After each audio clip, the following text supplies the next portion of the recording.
Hey everybody, thanks so much for joining me for the first live stream I'm ever doing. This is the live stream of the first presidential debate between Trump and Joe Biden. So we're gonna start in about 10 minutes now. Before we do, I want to spend some time going over some of the debate topics. So there's a bunch of topics we're gonna cover. The first one, and here's what the debate topics range. They range from Trump and Biden's records, the Supreme Court, coronavirus, the economy, race and violence in our cities, the integrity of the election. Okay, so those are what we're going to hear about tonight. I want to go through them briefly. I want to talk a little bit about what we should expect to hear from both of them, and so here we go. The first one is Trump and Biden's records. Now, Trump is going to try to run on his record before the pandemic, but here's the thing to remember. The pandemic counts, right? You can't pretend that everything prior to the massive event that we're seeing right now is the only thing that we're going to count here. So the fact is that if we're talking about Trump's record is 200,000 dead Americans. It's 8.5% unemployment. It's 11 million Americans out of work. That is his record. Okay, so I get that he would love to say the only thing we're going to talk about is my record between this date and this date when everything was great. We would all love to do that, right? But the reality of the situation is that it was his handling that got us to where we are now. It's his handling of this pandemic that has got us to a place where we're seeing 1,000 Americans die a day, where we're seeing, we've seen some of the highest levels of unemployment since the Great Depression. So this counts, and I hope that that's something that Joe Biden brings to the forefront. Trump will also lean on the myth of the manufacturing jobs renaissance. Right? I mean, he kind of has just decided that he's going to be the guy to go to bring jobs back, especially in the Midwest, the industrial Midwest, when we're talking about places like Pennsylvania, Wisconsin, Ohio, Michigan. The truth is that as of February, which was the month that the pandemic finally hit, we lost 16,000 factory jobs already in the last year. 16,000 less factory jobs in the year before the pandemic hit. That was what preceded this pandemic. So he'll talk about, this renaissance in manufacturing. That's not backed up by the facts. When we go over to Biden's record, the fact is that this is an administration that oversaw 75 straight months of growth before Trump took office. The Obama-Biden administration, 75 straight months of growth. When they took over for the last Republican administration, that caused us to get mired in yet another economic recession. Okay, so first of all, I'm sure what you're seeing is a recurring trend when you elect Republican presidents. What you get, at least in the last two administrations, is an economic recession. And meanwhile, what you get when you have Democratic administrations is a jobs boon. Okay, Joe Biden was also the vice president during H1N1 and Ebola. Now, H1N1 had 12,500 deaths. Ebola had, I believe, 2 deaths. So, we've blown past that right now. We're in a situation where we have over 200,000 deaths. So if you're comparing records here, I don't think that, it even comes close. Next thing I want to talk about is the Supreme Court. Now, the hypocrisy between this Republican rule that a president can't nominate somebody in their last year of office because they want to give the American people a chance to have their voices be heard, and then that precedent was suddenly shattered the moment that we have a Republican president who has the opportunity to name a Republican Supreme Court justice. So I think it's important to acknowledge the hypocrisy. At the same time, pointing out that this is a shameless power grab is not going to be effective when it comes to people who feel no shame. Okay, but what I'm hoping that Biden will focus on is what it means for Americans. And what it would mean is a 6-3 conservative majority court that would be hostile to Roe versus Wade. To Roe versus Wade. 70% of Americans support Roe. 70%. So you would basically be creating, this Supreme Court bench that represents a tiny fraction of the American people. Just yet another example of minority rule in this country that's going against the will of 3/4 of this country. Another instance where they would be hostile to the will of the American people is the ACA. Okay, the support for the ACA is in the 60th percentile in this country, and not only that, Democrats won 41 House seats in the last midterm cycle when Republicans predicated that campaign on taking health care away from Americans. So, the fact that Trump wants to relitigate that almost goes to show that he'd rather stick it to Obama than even help himself, right? Because that's what we've seen from him. Trump has predicated his entire presidency on dismantling his predecessor's legacy. From environmental rules, he has dismantled over 100 environmental rules, and then still has the audacity to go out and claim that we have, under his administration, we have the healthiest air, the healthiest water, when all he's doing is rolling everything back as he completely capitulates to fossil fuel companies. So let's move on. Let's talk about coronavirus. We did touch on this before. I do want to say that the numbers speak for themselves. Again, we have 200,000 dead Americans. It is the 4th deadliest mass casualty event in American history. I believe that it's only the Civil War, World War II, and the 1918 pandemic that have had more deaths than coronavirus. We're losing 1,000 people a day, and just to put that into perspective, remember what a frenzy the right wing, got into over the fact that 4 Americans were tragically killed in Benghazi. Okay, now we're losing 4 Americans like every second. Okay, so with that said, I want to talk about the fact that with coronavirus, Trump has spent the first few months, which was crucial time in the beginning of this outbreak, pretending that the virus didn't exist. Admittedly, right? We heard from his Bob Woodward interview that he admitted that the virus didn't. That he was trying to downplay the virus. What we needed was a president who was willing to put in the work to coordinate testing and contact tracing, a president who would produce enough PPE, a president who would have the leadership ability to at least encourage the use of masks, a president who would encourage people from his own party as well as the other party to implement stay-at-home orders, okay? None of that happened, but not only that, Trump actively fought against these efforts. He exacerbated these problems, okay? Like, when Democratic governors were implementing stay-at-home orders, like in Michigan with Governor Whitmer, like in Virginia, like in Minnesota, we had the famous Trump tweets: "Liberate Michigan, liberate Virginia, liberate Minnesota." That's what he was doing, while while Democratic leaders of these states, while governors were trying to keep their citizens safe. All Trump could do was get people out into the streets. And ironically enough, when you did see these instances where we had protests that were fomented by Trump himself, they were followed by a subsequent spike in coronavirus cases. So to say that Trump not only didn't help, but he exacerbated the problem. I'm sure that he caused people to catch this virus and die, all because he needed to make it a partisan issue because he was more focused with protecting the stock market than he was with protecting the American people. Joe has been clear about what will happen. if he becomes president. He is going to encourage local and state leaders to enact mask mandates. He can't do it as president, but he can encourage local leaders to do that. He's going to build a public health jobs corps with 100,000 Americans to lead contact tracing, which is something that never happened. He would make sure that there is free testing, treatment, and vaccines. That vaccine will be based on science, not on when election day falls on the calendar. He's going to invoke the Defense Production Act to produce enough PPE for every healthcare worker and teacher and job site in the country. And he'll make sure that reopening schools will include resources for ventilation, PPE to keep kids safe. For businesses, he's been outspoken with the fact that he wants a restart package for businesses to rehire new workers and to cover cleaning costs. So these are all things that I'm sure the candidates are that I'm sure Joe Biden is going to draw attention to.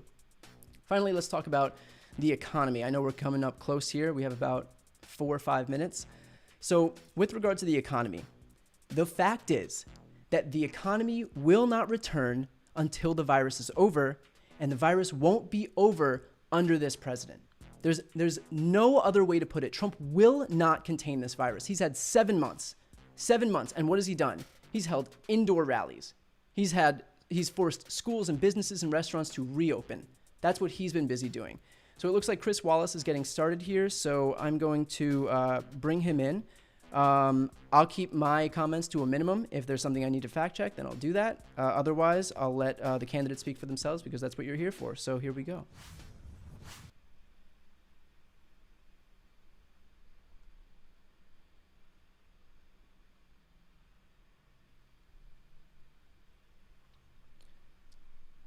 Hang on. We might be having a little bit of sound issues.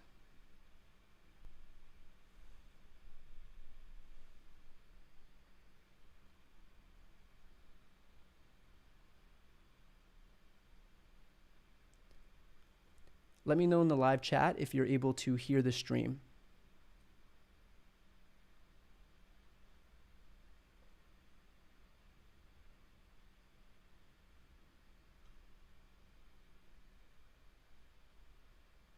Okay, we're turning the sound on right now. Give me one quick sec.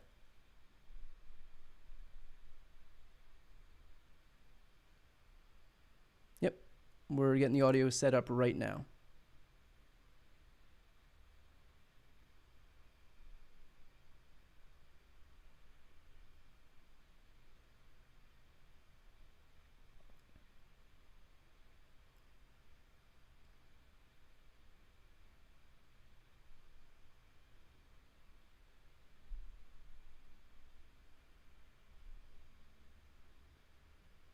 Give me one quick sec.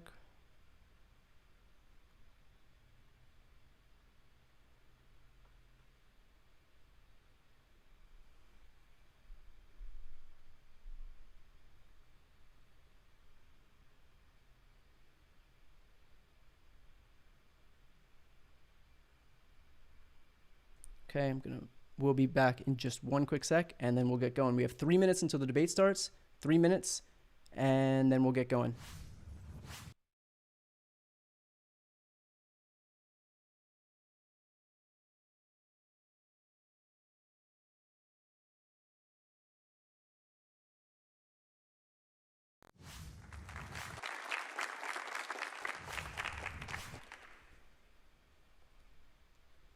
Okay. Looks like the debate audio is working. So again, we have about a minute or so.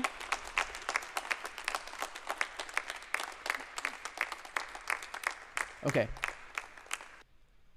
So while everybody takes their seats, one more thing I want to talk about with regard to the economy is the $750 in taxes that Trump paid over the last 2 years. Now, I just want to point out the fact that Trump paid $750 in taxes in 2016 and then $750 in federal income taxes in 2017.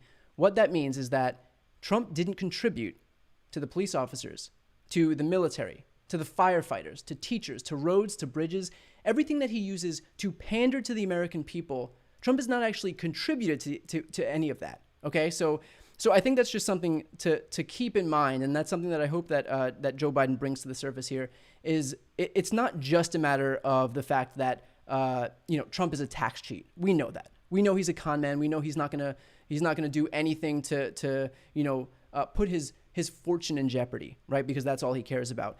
But it goes beyond that. It's the fact that he's not actually contributed to the very groups that he's so desperately exploiting while he's pandering for votes. Okay, so the next time that he talks about how much he loves the military, remember that he's not actually put any funding toward the military. I also think it's funny, he's predicated his campaign against defunding the police. According to Trump's taxes, he's never actually funded the police. Okay, so just something to think about.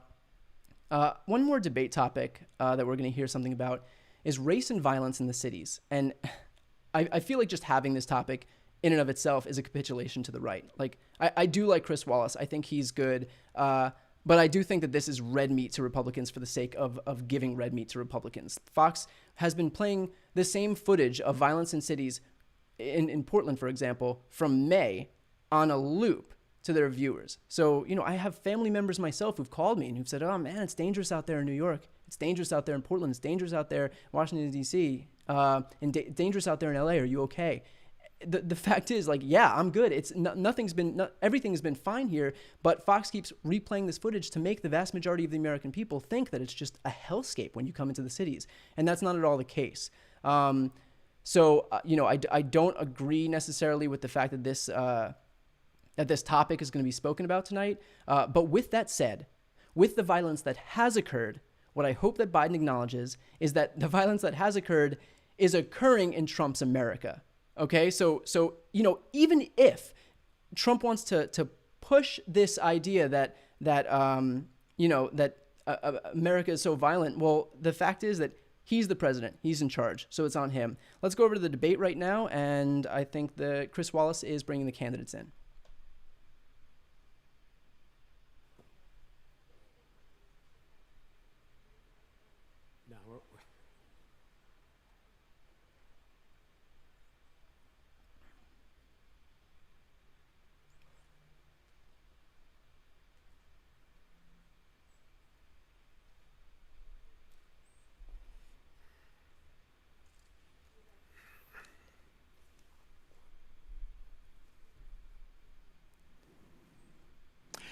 Good evening from the Health Education Campus of Case Western Reserve University and the Cleveland Clinic.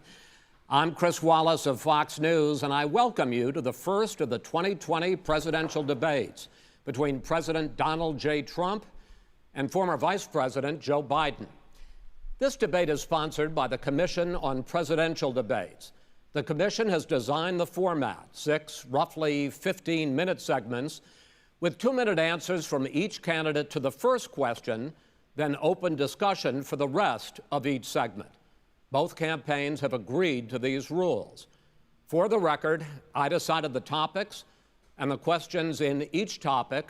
I can assure you, none of the questions has been shared with the commission or the 2 candidates.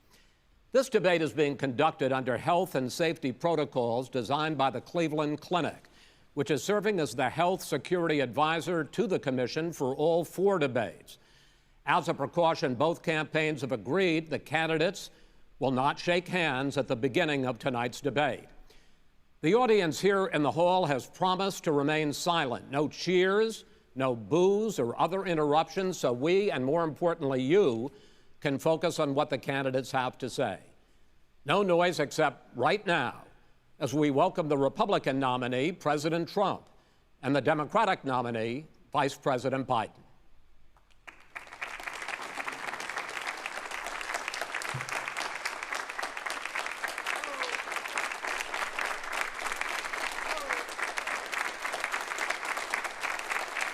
How you doing, man? How are you? I'm well.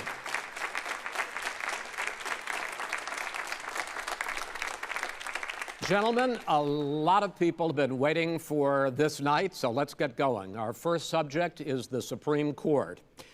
President Trump, you nominated Amy Coney Barrett over the weekend to succeed the late Ruth Bader Ginsburg on the court.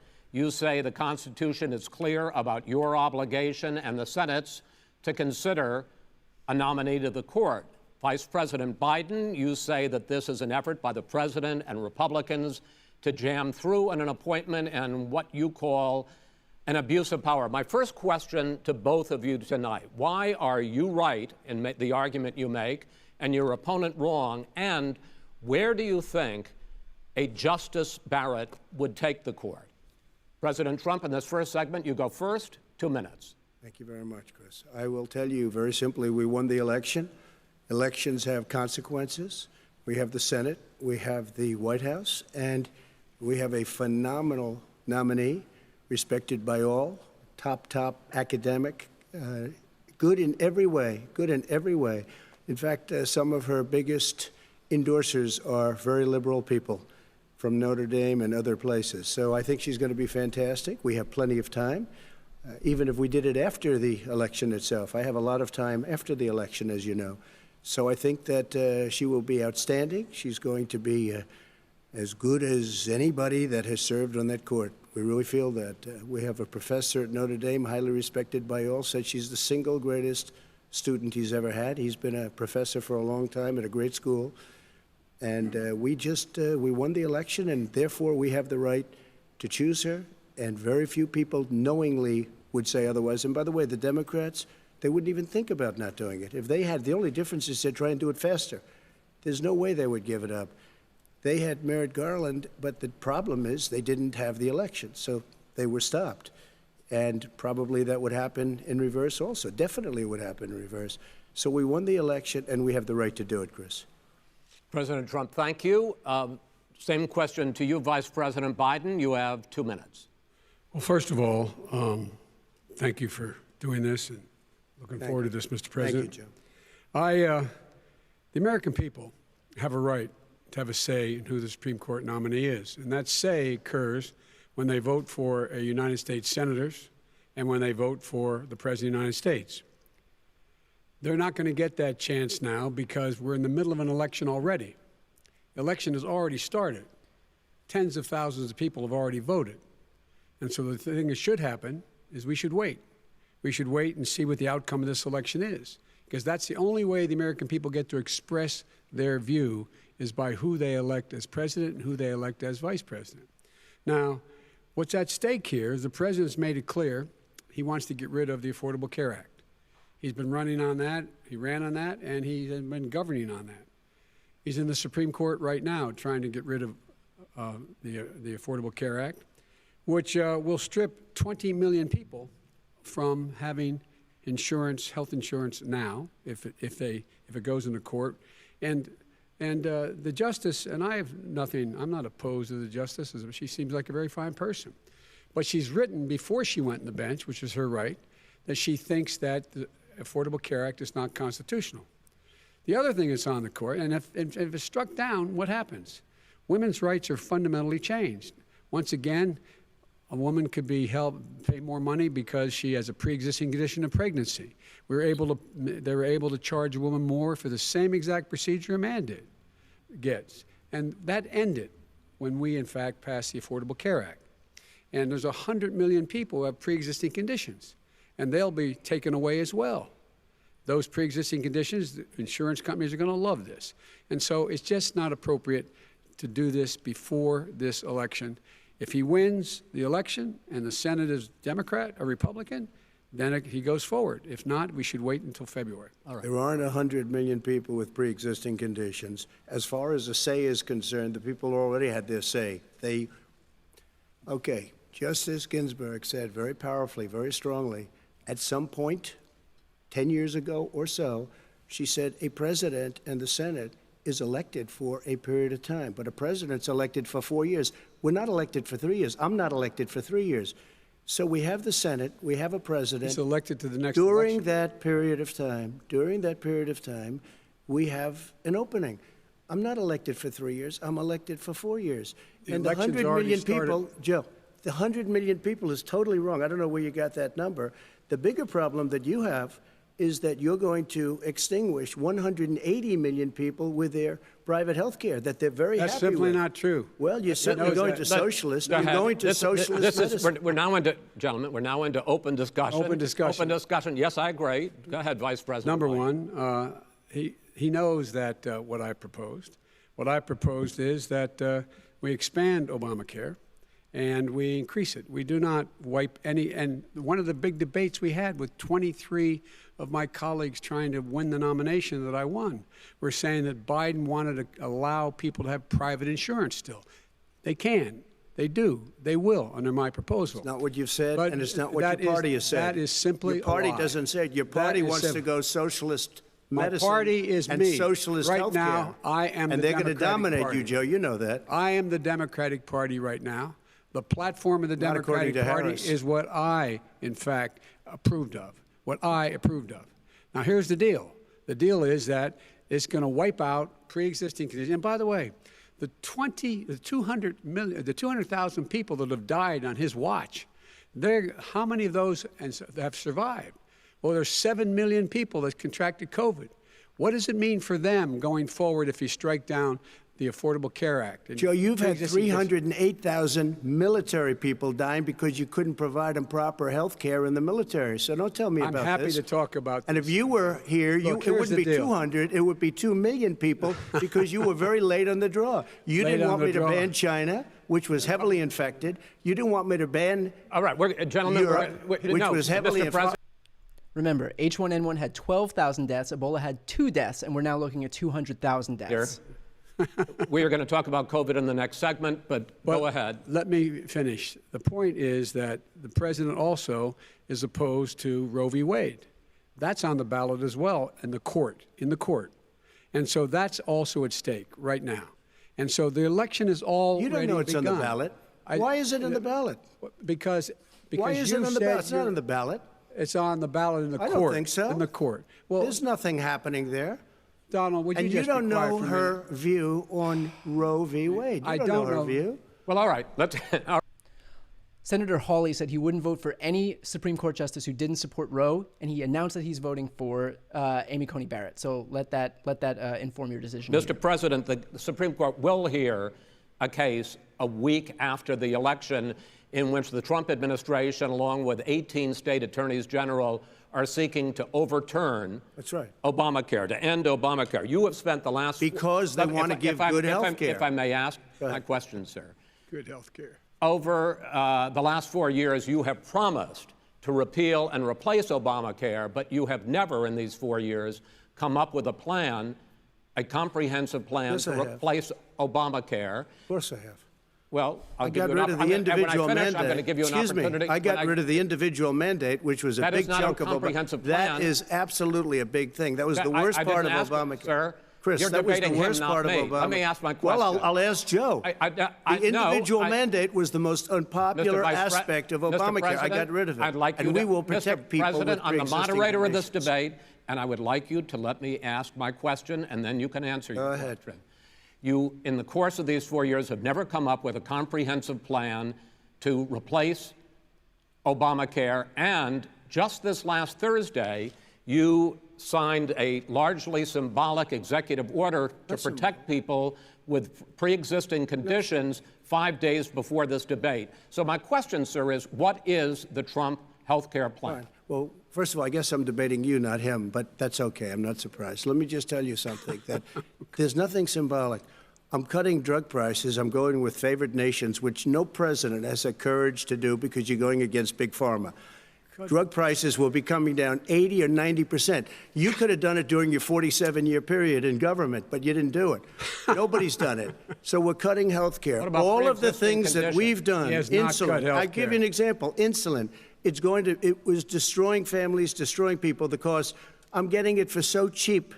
It's like water, you want to know the truth. So cheap. Take a look at all of the drugs what we're doing, prescription drug prices. We're going to allow our governors now to go to other countries to buy drugs because When in they fact- pay just a tiny fraction. As I say, of this what is we do. open discussion. No, Let but me this ask is you about, big. you'll This be is happy, big stuff. sir. You'll be happy. I'm about to pick up on one of your points to ask the vice president, which is he points out that you would like to add a public option to Obamacare, and Yes. the argument that he makes and other Republicans make is that that is going to end private insurance. It is and not. will, if I sorry. can ask you the question, it will Not end what your party says, by the way. it will end private insurance and create a government takeover of health care. It does not. It's only for those people who are so poor they qualify for Medicaid.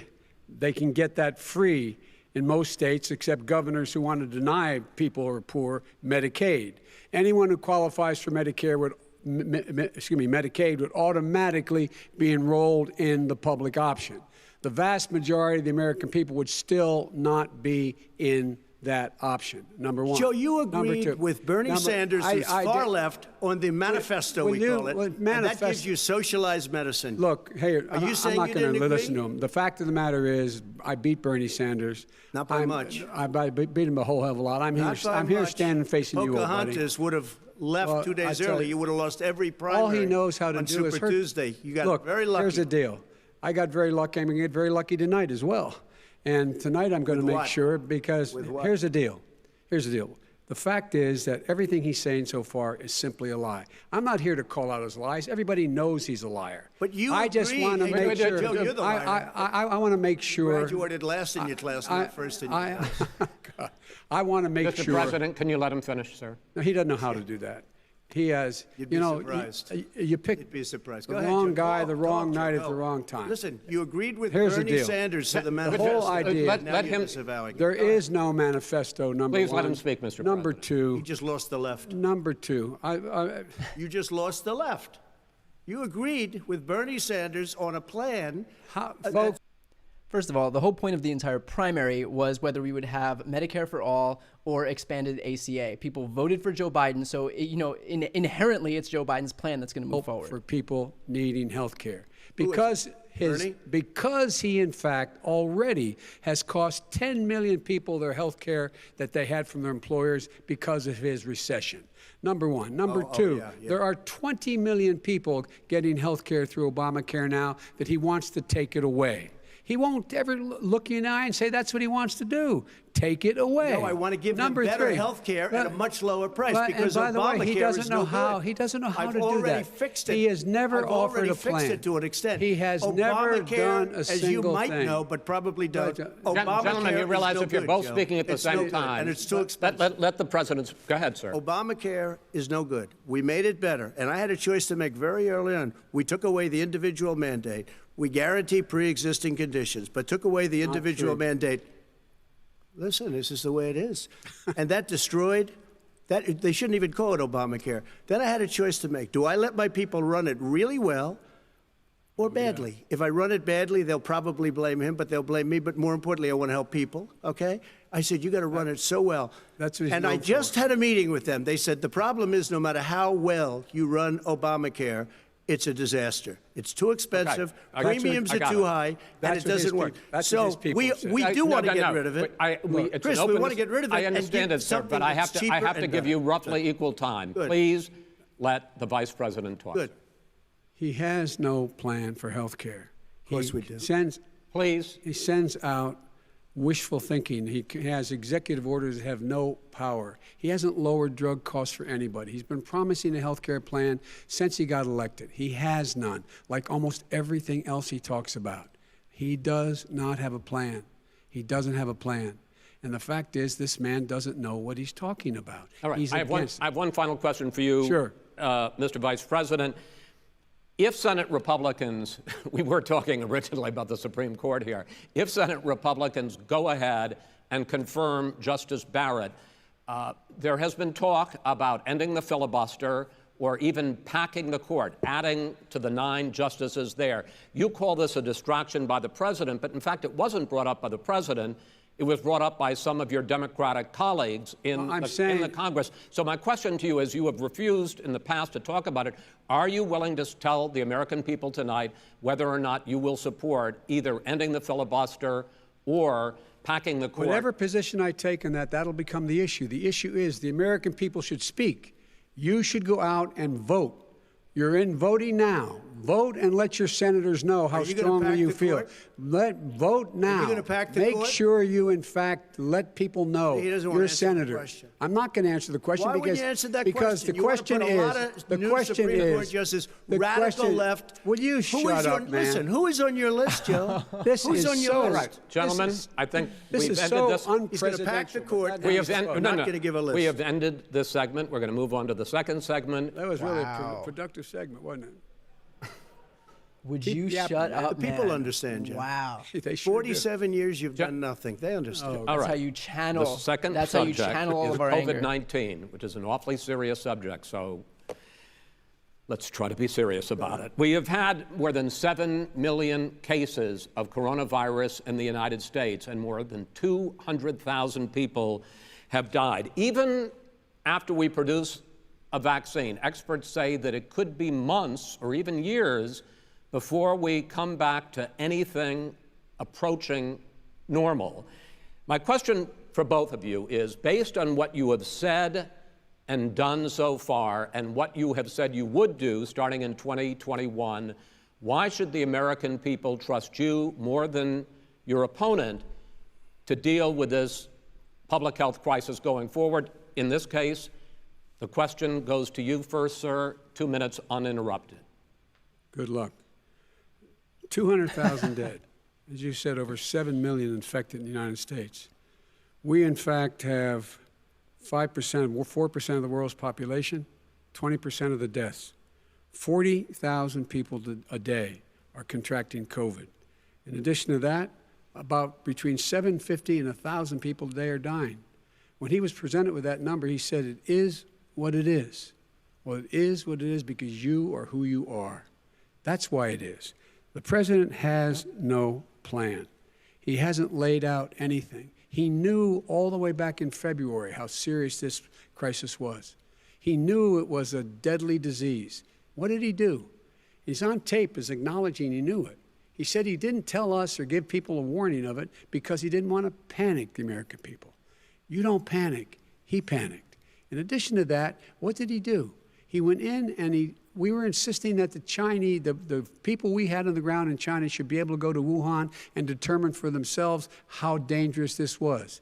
He did not even ask Xi to do that. He told us what a great job Xi was doing. He said we owe him a debt of gratitude for being so transparent with us.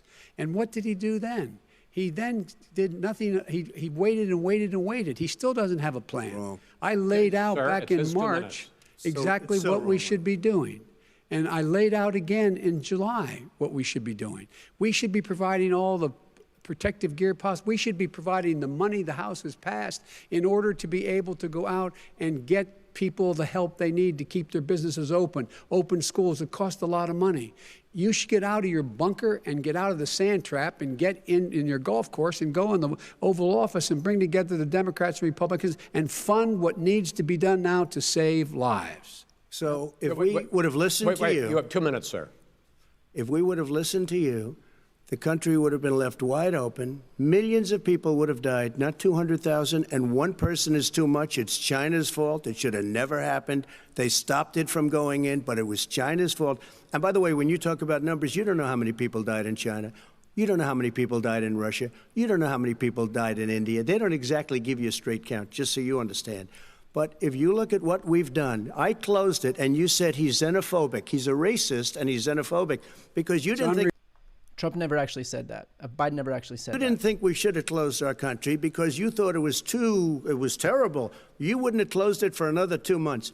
By my doing it early, in fact, Dr. Fauci said, President Trump saved thousands of lives. Many of your Democrat governors said, President Trump did a phenomenal job. We worked with the governor. Oh, really? Go take a look. The governors said I did a phenomenal job. Most of them said that. In fact, people that would not be necessarily on my side said that. President Trump did a phenomenal job. When Democratic governors compliment Trump, it's because they know that they won't get what they need unless they do. Ventilators, and now we're weeks away from a vaccine. We're doing therapeutics already. Fewer people are dying when they get sick. Far fewer people are dying. We've done a great job. The only thing I haven't done a good job, and that's because of the fake news. No matter what you say to them, they give you bad press on it. It's just fake news. They give you good press. They give me bad press because that's the way it is, unfortunately. But let me just tell you something. I don't care. I've gotten used to it. But I'll tell you, Joe, you could never have done the job that we did. You don't have it in your blood. You could have That's never for done sure. that job. I know how to do the job. I know how to get the job Well, you didn't do done. very well in swine I flu. H1N1, you were a disaster. Your own chief of staff said you were a disaster. 14,000 people died, not 200,000. There was no very- economic recession. Sir, you made a There was no recession. You made a point. Let him answer. And there was we didn't shut down the economy. This is his economy he's shut down. The reason it's shut down is because, look, you folks at home, how many of you got up this morning and had an empty chair at the kitchen table because someone died of COVID? How many of you were in a situation where you lost your mom or dad and you couldn't even speak to them? You had a nurse holding a phone up so you could, in fact, say goodbye. You would have lost far more people. Far more people. You would have been And by the way, months late. your own, his Joe. own CDC director says we could lose as many as another 200,000 people between now and the end of the year. And he held up. He said, if we just wear a mask, we can save half those numbers. Just a mask. And by the way, in terms of the whole notion of a vaccine, we're for a vaccine, but I don't trust him at all, nor do you. I know you don't. What we trust is a scientist. You don't we trust Dr. Johnson Fauci. & Johnson, Pfizer? Okay, by the way, gentlemen, let me move on to questions about the future, because you both have touched on two of the questions I'm going to ask. Focusing on the future first, President Trump, you have repeatedly either contradicted or been at odds with some of your government's own top scientists. The week before last, the head of the Centers for Disease Control, Dr. Redfield, said it would be summer before the vaccine would become generally available to the public. You said that he was confused and mistaken. Those were your two words. Yeah. But Dr. Slaoui, the head of your Operation Warp Speed, has said exactly the same thing. Are they both wrong? Well, I've spoken to the companies, and we can have it a lot sooner. It's a very political thing because people like this would rather make it political than save lives. God. It is a very political thing. Releasing a vaccine on November 1st is a political thing, by the way. We have great Moderna, Johnson & Johnson, and others. They can go faster than that by a lot. Become very political because the left, or I don't know if I call them left, I don't know what I call them. So you're suggesting that the head of your Operation Warp Speed, Dr. Slaoui? I disagree with him. Yeah, no, I disagree with both of them. And he didn't say that. He said it could be there, but it could also be much sooner. I had him in my office 2 days ago. He talked about the summer, sir, before it's generally available, just like He Dr. said it's a Redfield. possibility that we'll have the answer before November 1st. It could also be talking after about when it's that. generally available, not when it will we're be. going to deliver it right away. We have the military all set up. Logistically, they're all set up. We have our military that delivers soldiers, and they can do 200,000 a day. They're going to be delivering This is the vaccine. same man It's who all told set you up. by Easter this would be gone away. By the warm weather, it'd be gone. Miraculous, like a miracle. And by the way, maybe you could inject some bleach in your arm, and that would take care of it. This is the same man. That was said sarcastically, That was you know that. That was said sarcastically. And so here's the deal. This man is talking about a vaccine. Every serious company is talking about maybe having a vaccine done by the end of the year. But the distribution of that vaccine will not occur until sometime beginning or the middle of next year to get it out, if we get the vaccine. And pray God we will. Pray God we will. Mr. Vice President, I want to pick up You'll have on the that. vaccine sooner I want to than pick that. up on this question, though. You say the public can trust the scientists, but they can't trust President Trump. In fact, you said that again tonight. Your running mate, Senator Harris, goes further, saying the public health experts, quote, will be muzzled, will be suppressed. Given the fact that polls already show that people are concerned about the vaccine and are reluctant to take it, are you? They're already being suppressed, by the way. When was the last time you heard from Dr. Fauci at a briefing? You just asked him. You pointed out. He puts pressure and disagrees with his own scientists. But you're saying Everybody you can't, or knows. Senator Harris is saying you can't trust the scientists. No, you can trust the scientists. She didn't say that. You can't trust She said the public health Did say experts, that. quote, will be muzzled, will be suppressed. Well, that's what he's going to try to do. But there's millions of scientists, there's thousands of scientists out there, like here at this great hospital, that don't work for him. Their job doesn't depend on him. That's not, they're the people, and by the way. I spoke to the scientists that are in charge. By the way. They will have the vaccine very soon. Let him finish. Do you believe for a moment what he's telling you in light of all the lies he's told you about the whole issue relating to COVID?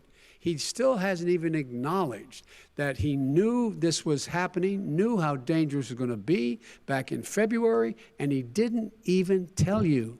He's on record as saying it. He panicked or he just looked at the stock market, one of the two, because guess what? A lot of people died. and a lot more are going to die unless he gets a lot smarter, a lot quicker. Mr. President? Did you use the word smart? So you said you went to Delaware State, but you forgot the name of your college. You didn't go to Delaware State. You graduated either the lowest or almost the lowest in your class. Don't ever use the word smart with me. Don't ever use that word. Oh, give me a break. Because you know what? There's nothing smart about you, Joe. 47 years you've done nothing. Let's have this debate. And if you would have had, let me just tell you something, Joe. No, if you would have had the charge of what I was put through, I had to close the greatest economy in the history of our country. And by the way, Trump's the guy who stared directly into a solar eclipse, by the way. Okay. it's going up fast. Okay. When When it comes to how the virus has been handled so far, the two of you have taken very different approaches, and this is going to affect how the virus is handled going forward by whichever of you ends up becoming the next president. I want to quickly go through several of those. Reopenings. Vice President Biden, you have been much more reluctant than President Trump about reopening the economy and schools. Why, sir? Because he doesn't have a plan. If I were running, I know what the plan is. You've got to provide these businesses the ability to have the money to be able to reopen with the PPE as well as with the sanitation they need. You have to provide that them to Nancy plastic. Pelosi. Well, he's just shush for a minute. Tell it to Nancy Pelosi. And Schumer, by the way, Chuck. Nancy Pelosi and Schumer, they have a plan. He won't even meet with them. The Republicans won't meet with the Senate. And he sits on his golf course. And I mean, literally, think about it. You probably play more than I do, Joe. What about this question of reopenings and the fact? Well, he wants to shut down this country, and I want to keep it open. And we did a great thing by shutting it down. Wait a minute, Joe. Let me shut you down for a second, Joe, just for 1 second. He wants to shut down the country. We just went through it. We had to because we didn't know anything about the disease. Now we found that elderly people with heart problems and diabetes and different problems are very, very vulnerable. We learned a lot. Young children aren't. Even younger people aren't. We've learned a lot. But he wants to shut it down. More people will be hurt by continuing. If you look at Pennsylvania, if you look at certain states that have been shut down, they have Democrat governors all. One of the reasons they're shut down is because they want to keep it shut down until after the election on November 3rd. I want to move on to another because subject. it's a political I But those states are not doing well that are shut down right now. Respond to that. President Trump, you have begun to increasingly question the effectiveness of masks as a disease preventer. And in fact, recently you have cited the issue of waiters touching their masks and touching plates. Are you questioning I think the masks efficacy are of okay. masks? You have to understand, if you look, I mean, I have a mask right here. I put a mask on, when I think I need it. Tonight, as an example, everybody's had a test, and you've had social distancing and all of the things that you have to. But I wear masks when needed. When needed, I wear masks. Okay, let me ask. I don't wear masks like him. Every time you see him, he's got a mask. He could be speaking 200. Yeah, it's almost like there's a pandemic. I've ever seen. I will say this. Vice President Biden, go ahead, sir. Look, the way to open businesses is give them the wherewithal to be able to open. We provided money. The Congress. But I was asking you, sir, about masks. Well, masks make a big difference. His own head of the CDC said if we just wore masks between now, everybody wore masks and social distance between now and January, we'd probably save up to 100,000 lives. It matters. And they've also said the opposite. They've also said no serious person said the opposite. Look at Dr. Fauci. Dr. Fauci said the opposite. He did not say the opposite. I want to ask you, we got a little bit more than a minute left in this segment. Dr. Fauci said it in the beginning when the masks were in short supply and healthcare frontline workers needed. One last subject, because your different approaches has even affected the way that you have campaigned. President Trump, you're holding large rallies with crowds packed together, thousands of people. Outside, yes, sir, agreed. Vice President Biden, you are holding much smaller events with... Because nobody will show up. People with... Well, it's true. Nobody shows up to his rallies. All right. In any case, why you holding the big rallies? Why you not? You go first, sir. Because people want to hear what I have to say. I mean, but are you not worried about it spreading disease? President, and I'll have 35,000 people show up at airports.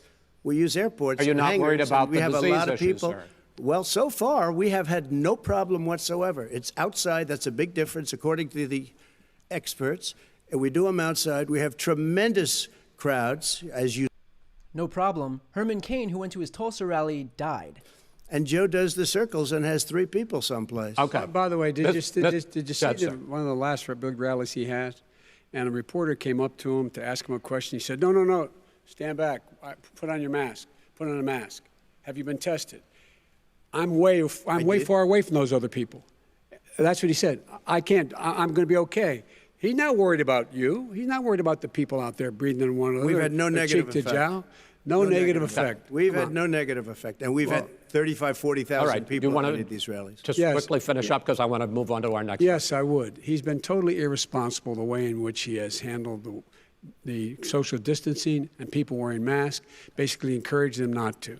All right. He's a fool on this. If you could get the crowds, you would have done the same thing. But you can't. Nobody cares. Gentlemen, can we move on to the economy? Yes. The economy is, I think it's fair to say, recovering faster than expected from the shutdown. Much faster. In the second quarter, the unemployment rate fell to 8.4% last month. The Federal Reserve says the hit to growth, which is going to be there, is not going to be nearly as big as they had expected. President Trump, you say we are in a V-shaped recovery. Vice President Biden, you say it's more of a K-shape. What difference does that mean to the American people in terms of the economy? President Trump, in this segment, you go first.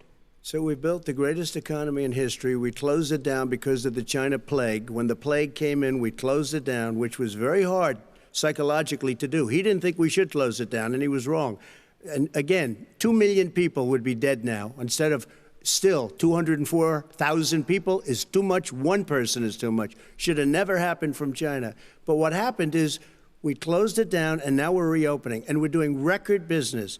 We had 10.4 million people in a 4-month period that we've put back into the workforce. That's a record the likes of which nobody's ever seen before. And he wants to close down he will shut it down again. He will destroy this country. You know, a lot of people, between drugs and alcohol and depression, when you start shutting it down, you take a look at what's happening in some of your Democrat-run states where they have these tough shutdowns. And I'm telling you, it's because they don't want to open it. One of them came out last week. You saw that. Oh, we're going to open up on November 9th. Why November 9th? Because it's after the election. They think they're hurting us by keeping them closed. They're hurting people. People know what to do. They can social distance. They can wash their hands. They can wear masks. They can do whatever they want. But they got to open these states up. When you look at North Carolina, and these governors are under siege, Pennsylvania, Michigan, and a couple of others, you got to open these states up. It's not fair. You're talking about almost, it's like being in prison. And you look at what's going on with divorce, look at what's going on with alcoholism and drugs. It's a very, very sad thing. And he'll close down the whole country. This guy will close down the whole country and destroy our country. Our country is coming back incredibly well, setting records as it does it. We don't need somebody to come in and say, let's shut it down. All right. Your 2 minutes, sir. We're now moved to you. As I said, posing the question, the president says it's a V-shaped recovery. You say it's a K-shaped recovery. What's the difference? The difference is millionaires and billionaires like him in the middle of the COVID crisis have done very well. Billionaires have made another $300 billion because of his profligate tax proposal, and he only focused on the market. But you folks at home, you folks living in Scranton and Claymont and all the small towns and working class towns in America, how well are you doing? This guy paid a total of $750 in taxes. Sir, wait, no. Sir, it's just the wrong statement. Yeah, I understand. You've agreed to the 2 minutes, so please let him have it. Do I get my time back? The fact is that he has, in fact, worked on this in a way that he's going to be the first president of the United States to leave office having fewer jobs in his administration than when he became president. Fewer jobs than when he became president. First one in American history. Secondly, the people who have lost their jobs are those people who have been on the front lines, those people who have been saving our lives, those people who have been out there dying, people who've been putting themselves in the way to make sure that we could all try to make it. And the idea that he is insisting that we go forward and open when you have almost half the states in America with a significant increase in COVID deaths and COVID cases in the United States of America. and he wants to open it up more. Why does he want to open it up? Why doesn't he take care of the American? You can't fix the economy until you fix the COVID crisis. And he has no intention of doing anything about making it better for you all at home in terms of your health and your safety. Schools, why aren't schools open? Because it costs a lot of money to open them safely. You know, they were going to give, his administration was going to give the teachers and school students masks. And then they decided, no, couldn't do that because it's not a national emergency. Not a national emergency. They've done nothing to help small businesses. Nothing. They're closing. 1 in 6 is now gone. He ought to get on the job and take care of the needs of the American people so we can open safely. All right. Your time is up, sir. Well, we are going to get to... I have to respond to that. Well, you both had 2 minutes, sir. Excuse me, he made a statement. So did you. People want their schools, people want their schools open. They don't want to be shut down. They don't want their state shut down. They want their restaurants. I look at New York. It's so sad what's happening in New York. It's almost like a ghost town, and I'm not sure it can ever recover what they've done in New York. People want their places open. They want to get back to their lives. They'll be careful, but they want their schools open. Okay. I'm the one that brought back football. By the way, I brought back Big Ten football. It was me, and I'm very happy to do it. And all right, people of Ohio. And we're back to the stuff that Trump cares about, Big Ten football. Gentlemen, we're going to get to your economic plans going forward in a moment. But first, Mr. President, as you well know, there's a new report that in 2016, the year you were elected president, and 2017, your first year as president, that you paid $750 a year in federal income tax each of those years. I know that you pay a lot of other taxes, but I'm asking you the specific question. Is it true that you paid $750 in federal income taxes each of those 2 years? I paid millions of dollars in taxes, millions of dollars of income tax. And let me just tell you, there was a story in one of the papers. I paid $38 million 1 year. I paid $27 million. Show us your tax returns. I went... you'll see it as soon as it's finished. You'll see it. You know, if you want to go to the Board of Elections. There's a 118-page or so report that says everything I have, every bank I have, I'm totally under-leveraged because the assets are extremely good, and we have a very, I built a great company. I'm asking you a specific question, which is... let me tell you... I understand all of that. I understand all of that. No, Mr. President. Go ahead. I'm asking you a question. Will you tell us how much you paid in federal income taxes in 2016 and 2017? Millions of dollars. You paid millions of dollars? Millions of dollars, So yes. not 750? Millions of dollars, and you'll get to see it. And you'll get to see it. But let me just tell you, Chris, let me just tell you something, that it was the tax laws. I don't want to pay tax. Before I came here, I was a private developer. I was a private business people. Like every other private person, unless they're stupid, they go through the laws, and that's what it is. He passed a tax bill that gave us all these privileges for depreciation and for tax credits. We build a building and we get tax credits, like the hotel on Pennsylvania Avenue. You get a massive, which, by the way, was given to me by the Obama administration, if you can believe that. Now, the man got fired right after that happened. But Vice President Biden, you want to respond? Yeah, I do want to respond.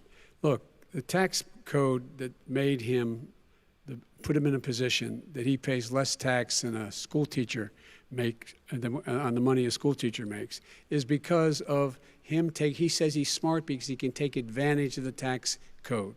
And he does take advantage of the tax code. That's why I'm going to eliminate the Trump tax cuts. And I'm going to eliminate those tax cuts and make sure that we invest in the people who, in fact, need the help. People out there need help. But why didn't you do it over the last 25 years? Because you weren't president. Because you weren't president screwing things up. You were a senator. And You're by the way, worst president America has ever had. Hey, Come Joe, on. let me just tell you, Joe. I've done more in 47 months. I've done more than you've done in 47 years, Joe. We've done things that you never even thought of doing, including fixing the broken military that you gave me, including taking care of your vets. Mr. President, we're talking about the economy. I'd like to ask you about your plans going forward because, Mr. Vice President, your economic plan, if you were to be elected president, focuses a lot on big government, big taxes, big spending. I want to focus first on the taxes. You propose more than $4 trillion over a decade in new taxes on individuals making more than $400,000 a year and on corporations. President Trump says that that kind of an increase in taxes is going to hurt the economy as it's just coming out of a recession. Well, just take a look at what is the analysis done by Wall Street firms. Points out that my economic plan would create 7 million more jobs than his in 4 years, number one. And number two, it would create an additional $1 trillion in economic growth because it would be about buying American. That we're going to make this federal government spend $600 billion a year on everything from ships to steel to buildings and the like.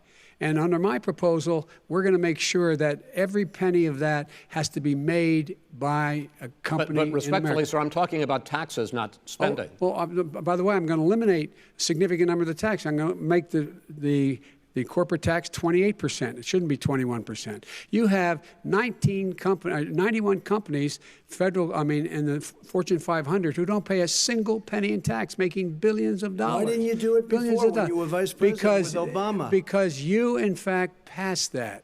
That was right. your tax proposal. I got it done. And you know what happened? Yeah, you got it done. Our economy boomed like it's never boomed The economy is Mr. busted. President, Let me finish. Mr. President, let me pick up on that. You would continue your free market approach, lower taxes, more deregulation, correct? Not lower taxes for the American people. But let me. Excuse me. But in Obama's, you talk about the economy booming. It turns out that in Obama's final 3 years as president, more jobs were created, 1.5 million more jobs than in the first 3 years of your presidency. They had the slowest recovery economic recovery since 1929. It was the slowest recovery. Also, they took over something that was down here. All you had to do is turn on the lights and you pick up a lot.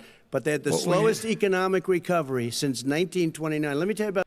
He's complaining about the recovery, and meanwhile, the economy is on a downturn. It also means 401ks. If you ever became president with your ideas, you want to terminate my taxes, I'll tell you what, you'll lose half of the companies that have poured in here will leave, and plenty of companies that are already here, they'll leave for other places. They will leave, and you will have a depression, the likes of which you've never seen. Look, Mr. we Vice inherited the worst recession short of a depression in American history. I was asked to bring it back. We were able to have an economic recovery that created the jobs you're talking about. We handed him a booming economy. He blew it. It wasn't booming. Blew it. He blew it. It wasn't booming. It was the weakest recovery since. 75 straight months of growth when Trump took office. In fact, when there was record low unemployment before COVID? Yeah, but because what he did, even before COVID, manufacturing went in the hole. Manufacturing went in the hole. Excuse number me, one. Chris. Wait. Number two. Chris. Number three. They said it would take. No, you're on number two. No. Chris. They said it would take a miracle to bring back manufacturing. I brought back 700,000 jobs. They brought back nothing. They gave up on manufacturing. Part of my standard fare. I'm the guy that brought back the automobile industry. All right, let him. We brought back. I was asked to bring back Chrysler and General Motors. We brought them back right here in the state of Ohio and Michigan. He blew it. They're gone. He blew it. And in fact, they're going. Ohio had the best year it's ever had last year. Michigan had the best year they've ever had. That is not Many true. car companies came in from Germany, from Japan, went to Michigan, went to Ohio. They're not having. And they didn't come in with you. Mr. Vice President, go ahead. And so you take a look at what he's actually done. He's done very little. His trade deals are the same way. He talks about these great trade deals. You know, he talks about the art of the deal. China's perfected the art of the steal. We have a higher deficit with China now than we did before. We have the highest trade deficit with Mexico. China ate your lunch, down 18%. China ate your lunch, Joe, and no wonder your son goes in and he takes out billions of dollars. Takes out billions of dollars to manage. He makes millions of dollars. And also, while we're at it, why is it, just out of curiosity, the mayor of Moscow's wife gave your son $3.5 million. What did he do to deserve it? What did he do with Burisma to deserve $183,000? None of that is true. Let him answer. None of that is true. Oh, really? He didn't get $3.5 million? Mr. President, Mr. President, please. Totally discredited. Totally discredited. And by the way, well, wait, he didn't get $3.5 million, Joe? Mr. Vice, he got $3.5 million. It is not true. Oh, really? Mr. President, it's an open discussion, please. It's a fact. Well, you have raised an issue. Let the Vice President answer. Discredited. Did Burisma pay him $183,000 a month? with no experience and energy? Mr. Look, President, no my job? son did nothing wrong at Burisma. I think he did. Mr. The only guy President, that let did him answer. He doesn't want to let me answer because he knows I have the truth. His position has been totally, thoroughly discredited. By who? And The media? By everybody. Well, by the media, by our because they refuse to allies, talk by the about it World because they're Bank, embarrassed. by everyone has discredited. Matter of fact, even Mr. the President, people who please stop. testified under oath. So let me under ask you oath, this, under- Joe. under No, oath. go ahead, Mr. I'm listening to Even you. the people under, He got $3.5 million from testified- Moscow. He testified under oath, and his administration said, "I did my job and I did it very well. Oh, I really? did it I'd like to honorably." know who they are. Well, I'll give you the list I'll of the fire people who them. testified. No, go ahead, sir. Sure, you've already fired most of them because they did a Some good because job. some people don't well, do a good here's job. With you, Go they ahead. said- You get here's the wait a deal. minute. You get the final word, Mr. Well, it's hard to get any word in with this clown. Excuse me, this. Hey, this let me just person. say, Joe. No. Mr. President. $3.5 Mr. million, President, Joe. That is simply Why did not he true. deserve $3.5 million It from did- Moscow? Look, here's the deal. We want to talk about families and ethics. I don't want to do that. I mean, his family we could talk about all night. His family's My already... family, No, let him go. my family already lost wrote. a fortune by coming down and helping Go us ahead. with Go ahead, government. sir. And that's such a... they're right Mr. here. Mr. That's President. such Every a great... single one of them lost This a is not fortune about by President. my coming and family or helping his us with family. It's government. about your family, They the didn't American collect people. $3.5 million He for doesn't... nothing. That's not true. It doesn't want to talk about what you need. You, the American people. It's about you. That's what we're talking about you here. should All right, Take that's Not the, end about of the, here. that's the end of the Shouldn't have segment. taken the money. We're moving on. He didn't take them. Well, Vice it's a very- President, but Chris, no, can I be honest? It's a very important Try to be question. honest. No, I- He I- stood good up. No, he stood up, the answer to and the he question is threatened no. Ukraine. No, sir. With $1 billion, if you don't That get rid of is the press. absolutely You know what, you're- not stop. You're true. on tape doing it. You're going to You're on have tape. True. Gentlemen. Is- I hate to raise Chris, my voice, he's but on it seems tape. to be, why should I be different than the two of you? So here's the Got a deal. good point. We have 6 segments. We have ended that segment. We're going to go to the next segment. In that segment, you each are going to have 2 uninterrupted moments. In those 2 uninterrupted minutes, Mr. President, you can say anything you want. I'm going to ask a question about race, but if you want to answer about something else, go ahead. But I think that the country would be better served if we allowed both people to speak with fewer interruptions. I'm appealing to you, sir, to do that. Well, and him too. Well, frankly, you've been doing more interrupting Well, that's than all he right, has. but he does plenty. Well, less than, sir, less there's than. plenty. No, less than you have. Let's please continue on.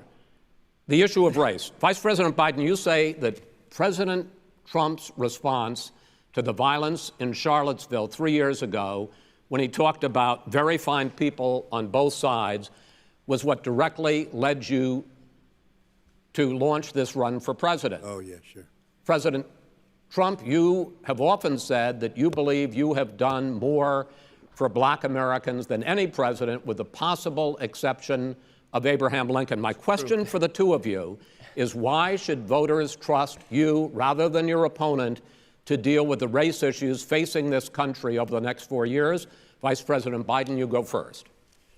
It's about equity and equality. It's about decency. It's about the Constitution. And we have never walked away from trying to require equity for everyone, equality for the whole of America. But we've never accomplished it. But we've never walked away from it like he has done. It is true. The reason I got in the race is when those people, close your eyes, remember what those people look like coming out of the fields carrying torches, their veins bulging, just spewing anti-Semitic bile, and accompanied by the Ku Klux Klan. A young woman got killed. And they asked the president what he thought. He said there were very fine people on both sides. No president has ever said anything like that. It is whose Now, 2 minutes, sir. second point I'd make to you is that when Floyd was killed, when Mr. Floyd was killed, there was a peaceful protest in front of the White House. What did he do? He came out of his bunker, had the military use tear gas on him so he could walk across to a church and hold up a Bible. And then what happened after that? The bishop of that very church said that it was a disgrace. The general who was with him said all he ever wants to do is divide people, not unite people at all. This is a president who has used everything as a dog whistle to try to generate racist hatred, racist division. This is a man who, in fact, you talk about helping African Americans. 1 in 1,000 African Americans has been killed because of the coronavirus. And if he doesn't do something quickly, by the end of the year, 1 in 500 will have been killed. 1 in 500 African Americans. This man is a savior of African Americans. This man cares at all. This man's done virtually nothing. Look, the fact is that you have to look at what he talks about. You have to look at what he did. And what he did has been disastrous for the African American community.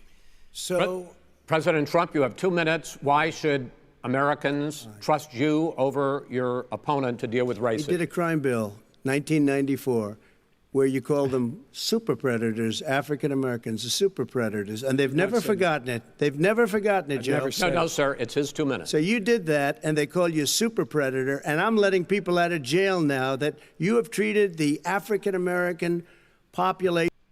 What does it say that Trump has to go back 26 years to get something to use against Biden when it comes to race relations? And that's why, if you look at the polls, I'm doing better than any Republican has done in a long time, because they saw what you did. You call them super predators, and you've called them worse than that, because you look back at your testimony over the years, you've called them a lot worse than that. As far as the church is concerned, and as far as the generals are concerned, we just got the support of 250 military leaders and generals, total support. Law enforcement, almost every law enforcement group in the United States. I have Florida, I have Texas, I have Ohio, I have Portland. The sheriff just came out today and he said, I support President Trump. I don't think you have any law enforcement. You can't even say the word law enforcement, because if you say those words, you're going to lose all of your radical left supporters.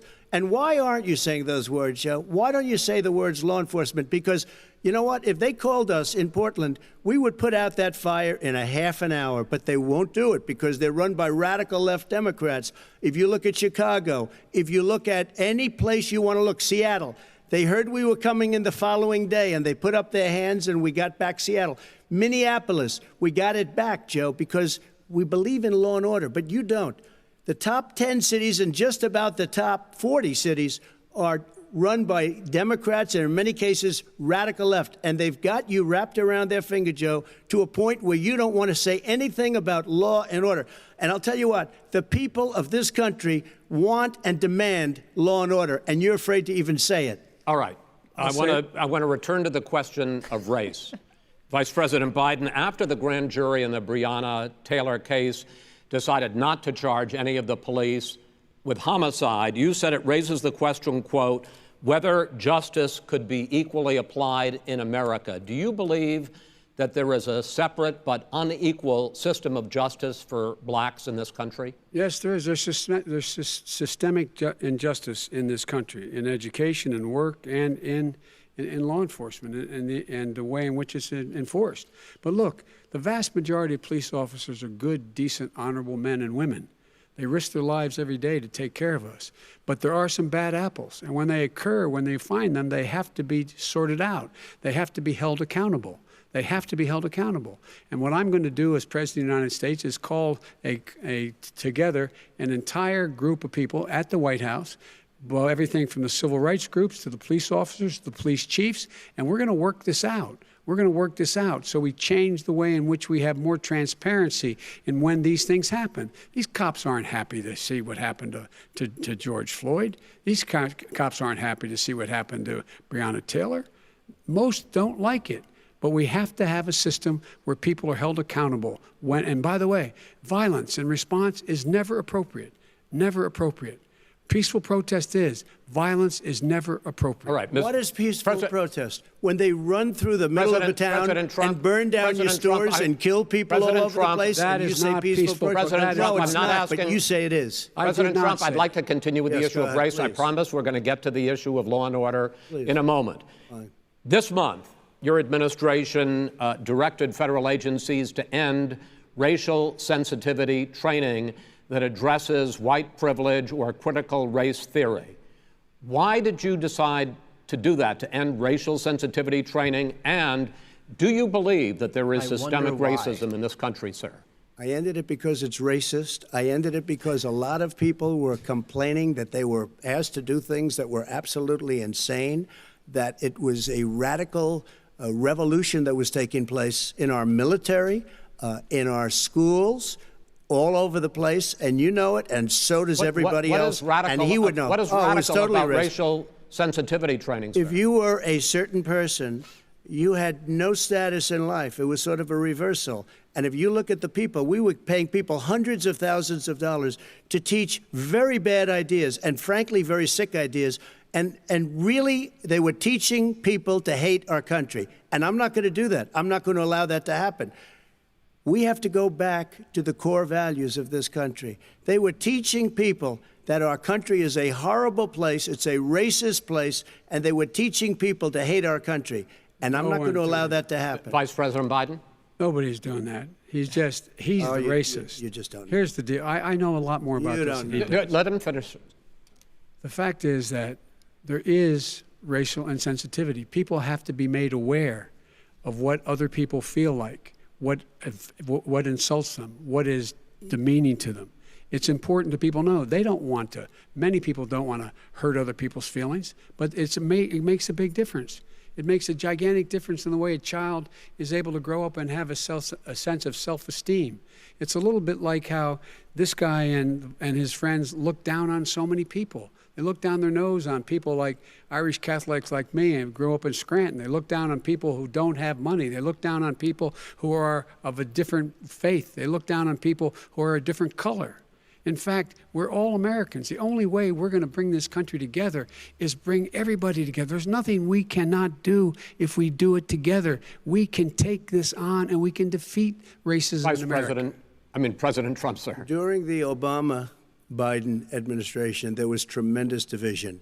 There was hatred. You look at Ferguson, you go to many places. Look at Oakland. Look what happened in Oakland. Look what happened in Baltimore. Look what happened. Frankly, it was more violent than what I'm even seeing now. Oh, my but Lord. The reason is that ridiculous. the Democrats that run these cities ridiculous. don't want to talk like you about law and order. Violent and you crime, still haven't mentioned. violent Are you crime. in favor of law and order? I'm in favor of law. You follow it. Are you in favor of law and order? Go yes, ahead, I'm say in it. favor. You Everybody's asked a in favor question, of let him finish. Law and order. Law and order. Let him answer. Law and order with justice, where people get treated fairly. Okay. And the fact of the matter is, violent crime went down 15% in our administration. All right. It's gone up on his watch. Went down much more in ours. All right, we're now. Mr. President, you're going to. Mr. President, every record in the Mr. book. President, you're going to be very happy because we're now going to talk about law and order. Places we had trouble were Democratic-run cities. That's exactly my question. There has been a dramatic increase in homicides in America this summer, particularly, and you often blame that on Democratic mayors and Democratic governors, but in fact, there have been equivalent spikes in Republican-led cities like Tulsa and Fort Worth. So the question is this really a party issue?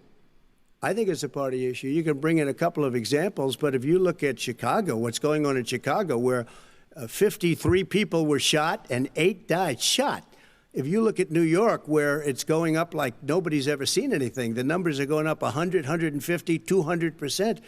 Crime. It is crazy what's going on. And he doesn't want to say law and order because he can't, because he'll lose his radical left supporters. And once he does that, it's over with. But if he ever got to run this country and they ran it the way he would want to run it, our suburbs would be gone. By the way, our suburbs would be gone, and you would see problems like you've never seen. He would know a suburb unless he took a wrong turn. Oh, I know suburbs. He would not. So much Go ahead. Wait a minute. I was raised in the suburbs. This is not 1950. All these dog whistles on racism don't work anymore. Suburbs are by and large integrated. There's many people today driving their kids to soccer practice and/or to black and white and Hispanic in the same car as there have been any time in the past. What really is a threat to the suburbs and their safety is his failure to deal with COVID. They're dying in the suburbs. His failure to deal with the environment. They're being flooded. They're being burned out because his refusal to do anything. That's why the suburbs are in trouble. I do want to talk about this issue of law and order, though. And in the joint recommendation that came from the Biden-Bernie Sanders task force, you talked about, quote, reimagining policing. Yeah. First of all, what does reimagining policing mean, and do you support? It means. Let me, if I might finish the question. What does reimagining policing mean, and do you support the Black Lives Matter call for for community control of policing? Look, what I support is the police having the opportunity to deal with the problems they face. And I'm totally opposed to defunding the police officers. As a matter of fact, local police, the only one defunding it, his budget calls for a $400 million cut in local law enforcement assistance. They need more assistance. They need, when they show up for a 9/11 call, to have someone with them as a psychologist or psychiatrist to keep them from having to use force and be able to talk people down. We have to have community policing like we had before, where the officers get to know the people in the communities. That's when crime went down. It didn't go up, it went down. And so we have to be engaged. That's not what they're talking about, Chris. That's not what they're talking about. He's talking about defunding the police. That is not true. He doesn't have any law support. Look, he has no law enforcement support. That's not true. Almost that's nothing. Look. Oh, really? Who do you have? Name one group that supports you. Name one group that came out and supported you. Go ahead. Look, think. We have time. We don't have time to do anything. No, think All right. about it. Name one law enforcement group that came out and supported you. Gentlemen, I think I'm going to take back the moderator's role. I don't think there are any. And I want to get to another subject, which is the issue of protests in many cities that have turned violent. In Portland, Oregon especially, we had more than 100 straight days of protests, which I think you would agree. You talk about peaceful protests. Many of those turned into riots.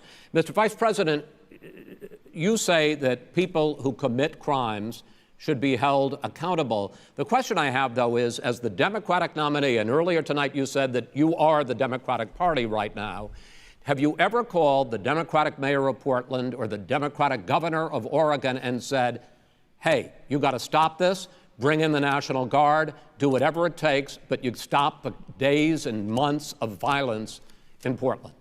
I don't hold public office now.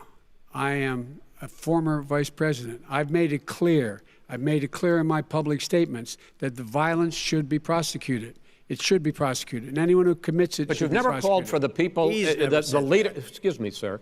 You have never called for the leaders in Portland and in Oregon to bring in the National Guard and knock off 100 days of riots. They can, in fact, take care of it if he just stay out of the way. Oh, Look here. Oh, really? Oh, really? Here's the thing. I sent in the U.S. Marshals to get the killer of the young man in the middle of the street. They shot him, and for 3 days, President Trump, Portland wouldn't do anything. I had to send in the U.S. Marshals. They took care of business. Go ahead, sir. And by the way, his own former spokesperson said, riots and chaos and violence help his cause.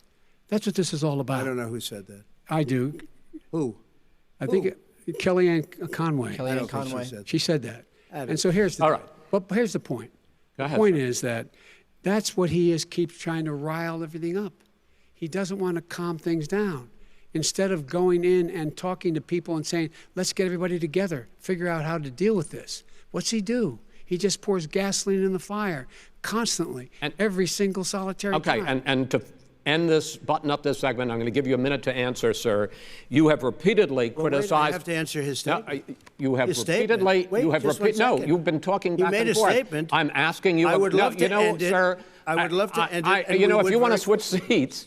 We could very quickly. We could do that, but I'd send in the National Guard, it would be over. There'd be no problem. Okay. But they don't want to accept the National Guard. You have repeatedly criticized the vice president for not specifically calling out Antifa and other left-wing extremist groups.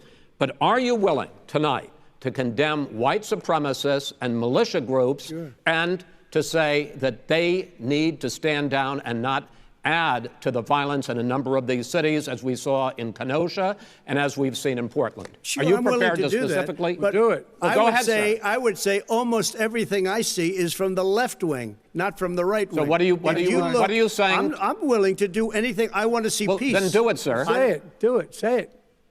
Do you want to call him?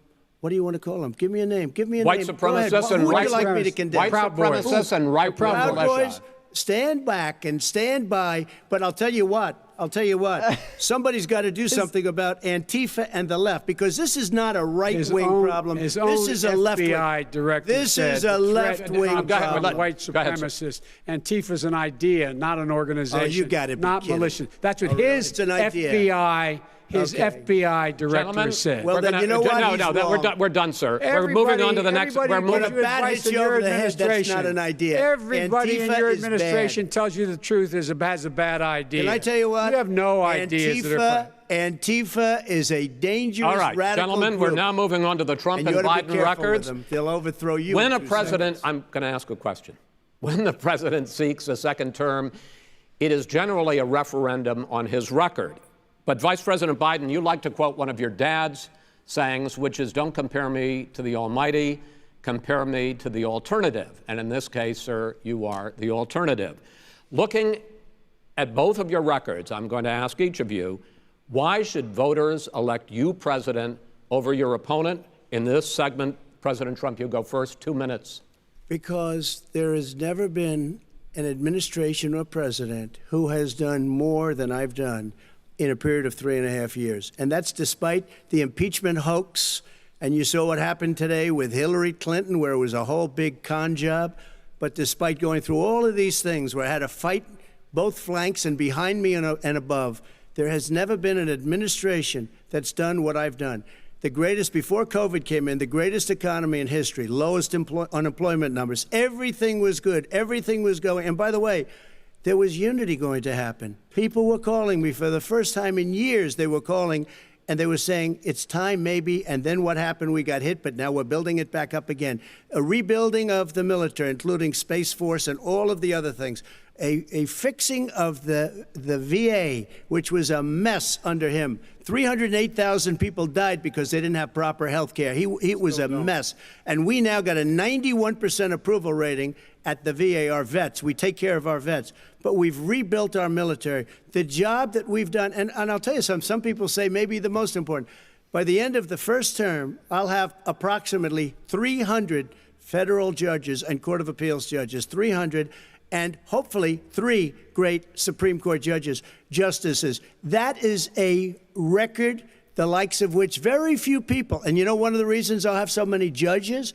Because President Obama and him left me 128 judges to fill. When you leave office, you don't leave any judges. That's like... I wonder why they were left. I guess it has nothing to do with Mitch McConnell obstructing Obama's appointment. Party, because they have a little different philosophy. I'd say if you left us 128 openings, you can't be a good president. You can't be a good vice president. But I want to thank you because it gives us almost, it'll probably be above that number by the end of this term. 300 judges. It's a record. Looking at both your records, why should voters elect you president as opposed to President Trump? You have 2 minutes uninterrupted. Under this president, we become weaker, sicker, poorer, more divided, and more violent. When I was vice president, we inherited a recession. I was asked to fix it. I did. We left him a booming economy, and he caused a recession. With regard to being weaker, the fact is that I've gone head-to-head with Putin and made it clear to him we're not going to take any of his stuff. He's Putin's puppy. He still refuses to even say anything to Putin about the bounty on the heads of American soldiers. Your son got $3.5 million. And by the way, my son... Wait a minute. Mr. President, your campaign agreed to both sides would get 2-minute answers uninterrupted. Well, your side agreed to it, and why don't you observe what your campaign agreed to as a ground rule, okay, sir? He never keeps his word. Because Can you add back No, I'm not asking. That was a rhetorical question. Can you Go add ahead, back sir. 30 seconds? Yeah, Because- yes, okay. you may have. All right. Go ahead. So, thirdly, we're poor. The billionaires have gotten much more wealthy by a tune of over $300 to $400 billion more just since COVID. You in the home, you got less. You're in more trouble than you were before. In terms of being more violent, when we were in office, there were 15% less violence in America than there is today. He's president of the United States. It's on his watch. And with regard to more divided, the nation can't stay divided. We can't be this way. And speaking of my son, the way you talk about the military, the way you talk about them being losers and being and just being suckers. My son was in Iraq. He spent a year there. He got the Bronze Star. He got the Conspicuous Service Medal. He was not a loser. He was a patriot, and the people left behind there were heroes. Really? And I resent. Are you talking like about hell. Hunter? Are you talking about I'm Hunter? talking about my son, Bo Biden. You're talking about. I don't know Bo. I know Hunter. Yeah, Hunter you know got Bo. thrown. Hunter got thrown out of the military. He was thrown out, dishonorably discharged. That's not true. He For wasn't dishonorably. cocaine use. And he didn't have a job until you became vice president. And once you None became of that vice is president, true. he made a fortune in Ukraine, in China, in Moscow, That is simply and various not other places.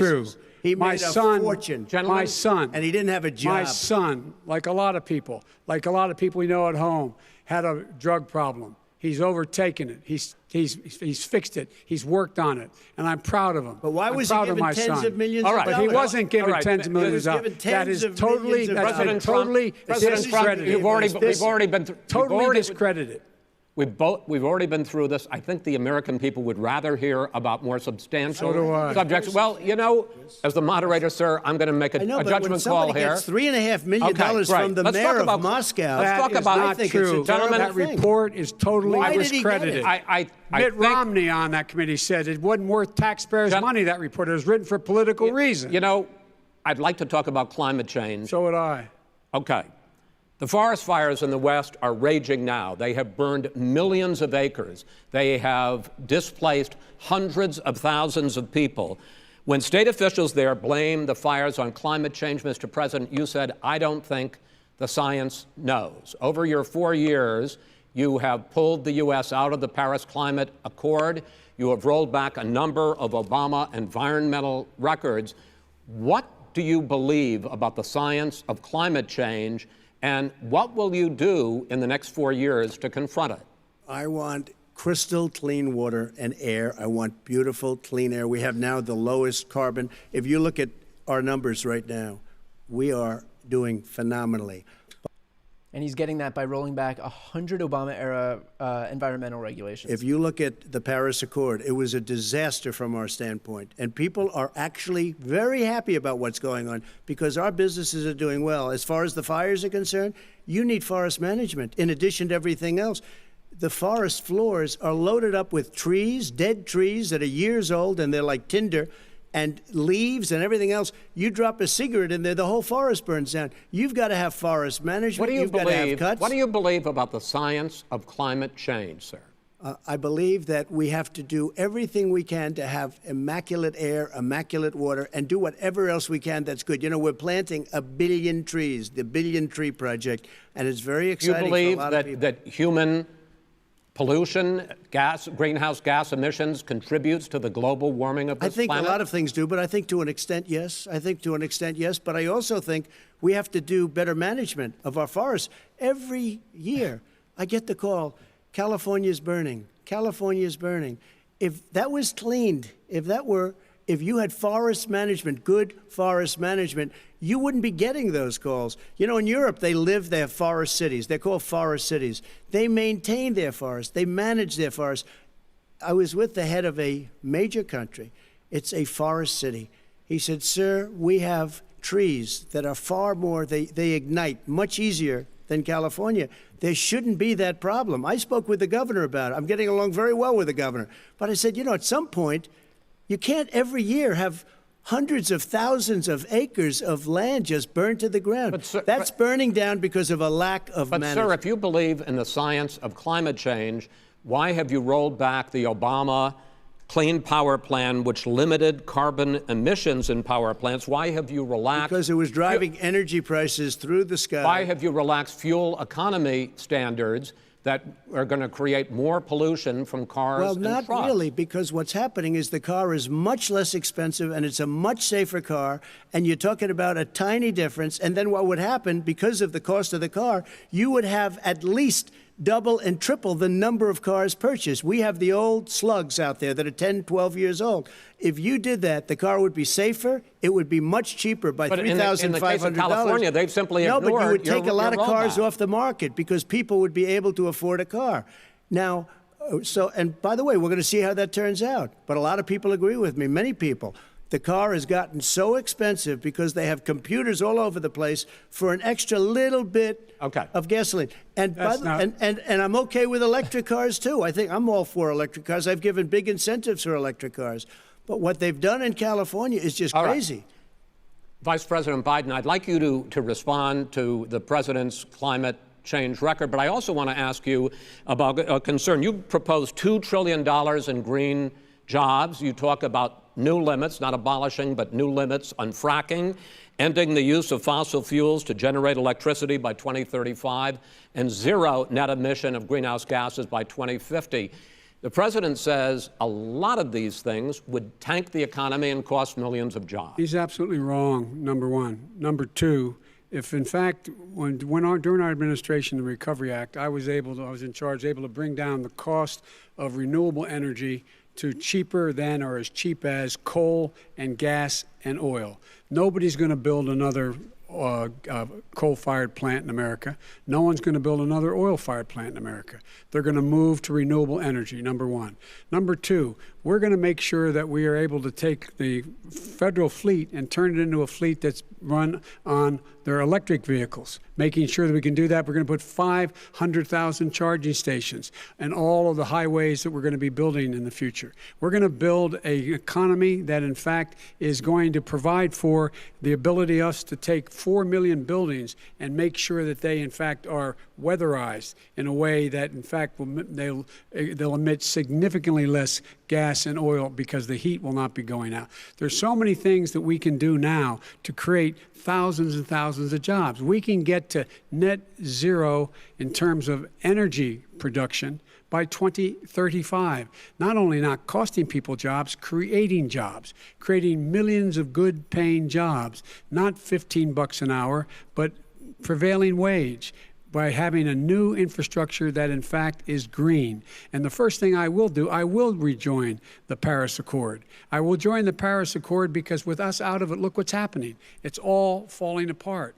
And talk about someone who has no relationship with foreign policy. Brazil, the rainforests of Brazil are being torn down, are being ripped down. More carbon is absorbed in that rainforest than every bit of carbon that's emitted in the United States. Instead of doing something about that, I would be gathering up and making sure we had the countries of the world coming up with $20 billion and say, here's $20 billion. Stop tearing down the forest. And if you don't, then you're going to have significant economic consequences. What about the argument that President Trump basically says that you have to balance environmental interests and economic interests, and he's drawn his line? Well, he hadn't drawn a line. He still, for example, he wants to make sure that methane's not a problem. You can now emit more methane without it being a problem. Methane. This is a guy who says that you don't have to have mileage standards for automobiles that exist now. This is the guy who says that, well, the fact that it's all true. And here's the deal. He's talking about the Green New Deal, and it's not $2 billion or $20 billion, as you said. It's $100 trillion. I'm talking about where they want to rip down buildings and rebuild the building. No, it's the dumbest, most ridiculous. Where airplanes are out of business, where two-car systems are out, where they want to take out the cows too. That's not true either, right? This is a $100 trillion. Look, that's more money than our country could make in 100 years if we're going to the case. All right, let me destroy our because country. I actually wait a minute, sir. I actually have studied your plan, and it includes upgrading 4 million buildings, weatherizing 2 million homes over 4 years, building 1.5 million energy-efficient homes.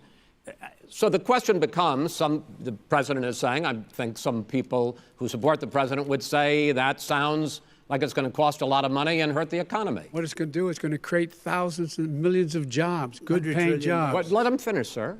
He doesn't know how to do that. $100 billion. The fact is, it's going to create millions of good-paying jobs, and these tax incentives for people to weatherize, which he wants to get rid of. It's going to make the economy much safer. Look how much we're paying now to deal with the hurricanes. By the way, he has an answer for hurricanes. He said maybe we should drop a nuclear weapon on them. They may. I never said that. That's at all. He did say. You made it up. And here's the deal. You make up. We are going to be in a position where we can create hard, good jobs by making sure the environment is clean and we all are in better shape. We spend billions of dollars now, on floods, hurricanes, rising seas. We're in real trouble. Look what's happened just in the Midwest with these storms that come through and wipe out entire sections and counties in Iowa. That didn't happen before. They're because of global warming. We make up 15% of the world's problem. We, in fact, but the rest of the world, we've got to get them to come along. That's why we have to get back into the Paris Accord. All right, gentlemen. Wait a minute, Chris. So why didn't he do it for 47 years? You were vice president. Why didn't you get the world? China sends up real dirt into the air. Russia does. India does. They all do. We're supposed to be good. And by the way, he made a couple of statements. The Green New Deal is $100 trillion, that is not not $20 billion. my plan. That's the Green New you want to Deal rebuild every is building. not my plan. You want to rebuild every. If he knew anything about, if he knew anything he made a about, statement about the military. He said I said something about the military. He and his friends made it up, and then they went with it. I never said it. Okay. That is what not he true. did Sir, is he you're done in said this segment. he called the military Mr. Vice President, stupid bastards. I and he did said not it on say tape. that. He said Mr. stupid Please, bastards. He sir, said it. stop. I would never I say would that play to the Stop. military. Play it. Go ahead. You're Mr. on Vice tape. President answered his final question. The final question is, I can't remember which of all his rantings. I'm having a little trouble myself. But and about the economy and about this question of what it's going to cost. The economy. I mean, the Green New Deal and the idea of what your the environmental Green New changes Deal, will do. The Green New Deal will pay for itself as we move forward. We're not going to build plants that, in fact, are great polluting plants. So do you We're going to support build the Green New Deal? Pardon me? Do you support No, I don't support the Green New Deal. Oh, you don't? Oh, well, that's a big statement. I That support means you the just Biden. lost the radical left. I Oh, support you the don't. Biden plan that I put forward. Okay. The Biden plan, which is different than what he calls the radical Green New Deal. All right, gentlemen, final segment, election integrity. As we meet tonight, millions of Americans are receiving mail-in ballots or going to vote early. How confident should we be that this will be a fair election? And what are you prepared to do over the next 5+ weeks, because it'll not only be to Election Day, but also counting some ballots, mail-in ballots after Election Day. What are you prepared to do to reassure the American people that the next president will be the legitimate winner of this election? In this final segment, Mr. Vice President, you go first. Prepared to let people vote. They should go to iwillvote.com. Decide how they're going to vote, when they're going to vote, and what means by which they're going to vote. His own Homeland Security Director, and as well as the FBI Director, says there is no evidence at all that mail-in ballots are a source of being manipulated and cheating. They said that. The fact is that there are going to be millions of people because of COVID that are going to be voting by mail-in ballots, like he does, by the way. He sits behind the Resolute desk and sends his ballot to Florida, number one. Number two, we're going to make sure that those people who want to vote in person are able to vote because enough poll watchers are there to make sure they can socially distance. The polls are open on time, and the polls stay open until the votes are counted. And this is all about trying to dissuade people from voting because he's trying to scare people into thinking that it's not going to be legitimate. Show up and vote. You will determine the outcome of this election. Vote, vote, vote. If you're able to vote early in your state, vote early.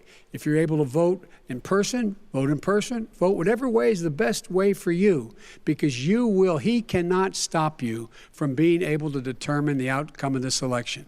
And in terms of whether or not, when the votes are counted, and they're all counted, that will be accepted. If I win, that will be accepted. If I lose, that'll be accepted. But by the way, if in fact he says he's not sure what he's going to accept, well, let me tell you something. It doesn't matter, because if we get the votes, it's going to be all over. He's going to go. He can't stay in power. It won't happen.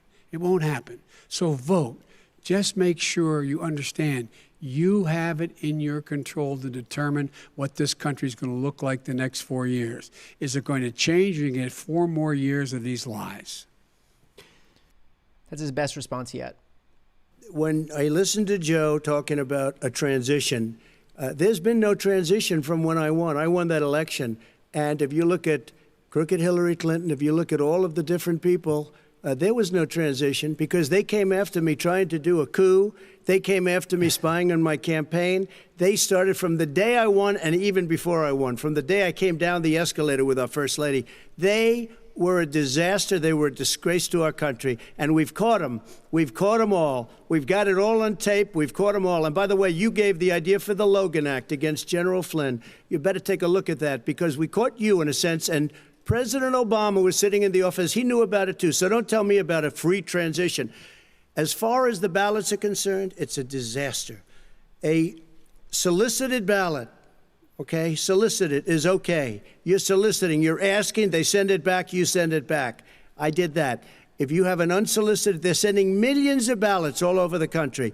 There's fraud. They found them in creeks. They found some with the name Trump, just happened to have the name Trump just the other day in a waste paper basket. They're being sent all over the place.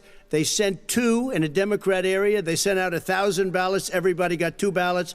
This is going to be a fraud like you've never seen. The other thing, it's nice on November 3rd, you're watching and you see who won the election. And I think we're going to do well, because people are really happy with the job we've done.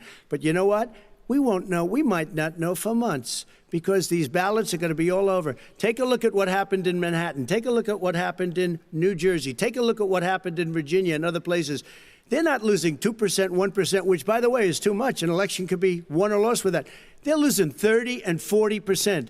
It's a fraud, and it's a shame. And can you... He really wants you to believe that in states they're losing 40% of ballots. I mean, come on, I don't know who actually believes this. 10th. That means that's 7 days after the election, in theory, should have been announced. Okay. We have major states with that. Sir, all run by 2 Democrats. minutes is 2 minutes. All run by Democrats. It's President Trump, it's a rigged election. You're going to be able to continue. You have been charging for months that mail-in balloting is going to be a disaster. You say it's rigged, that it's going to lead to fraud. But in 2018, in the last midterm election, 31 million people voted mail-in voting. That was a quarter, more than a quarter, of all the voters that year cast their ballots by mail. Now that millions of mail-in ballots have gone out, what are you going to do about it? And are you counting on the Supreme Court, including a Justice Barrett, to settle any dispute? Yeah, I think I'm counting on them to look at the ballots, definitely. I hope we don't need them in terms of the election itself. But for the ballots, I think so, because what's happening is incredible. I read today, where at least 1% of the ballots for 2016 were invalidated. They take them, we don't like them, we don't like them. But what they are you throw going to them do out about left it? There and are right. millions of ballots going out What right you now. do What is are you gonna go do? and vote. You do a solicited ballot, No, and that's I okay, know or your you go and complaint. vote. I'm asking you about the fact that millions of people You go and vote. You go and vote, but like what I'm they saying is, like they used to in the old. Millions of people. You either do, Chris, a solicited ballot where you're sending it in, they're sending it back, and you're sending. They have mailmen with lots of it. Did you see what's going on? Take a look at West Virginia. Mailmen selling the ballots. They're being sold. They're being dumped in rivers. This is a horrible thing for our country. This is not going to end well. There is no evidence This is of that. not going to end well. 5 states have had go ahead, mail-in sir. ballots for the last decade or more. 5, including 2 Republican states. And you don't have to solicit the ballot. It's sent to you. It's sent to your home. What they're saying is that it has to be a postmark by the time, by Election Day. If it doesn't get in till the 7th, 8th, 9th, it still should be counted.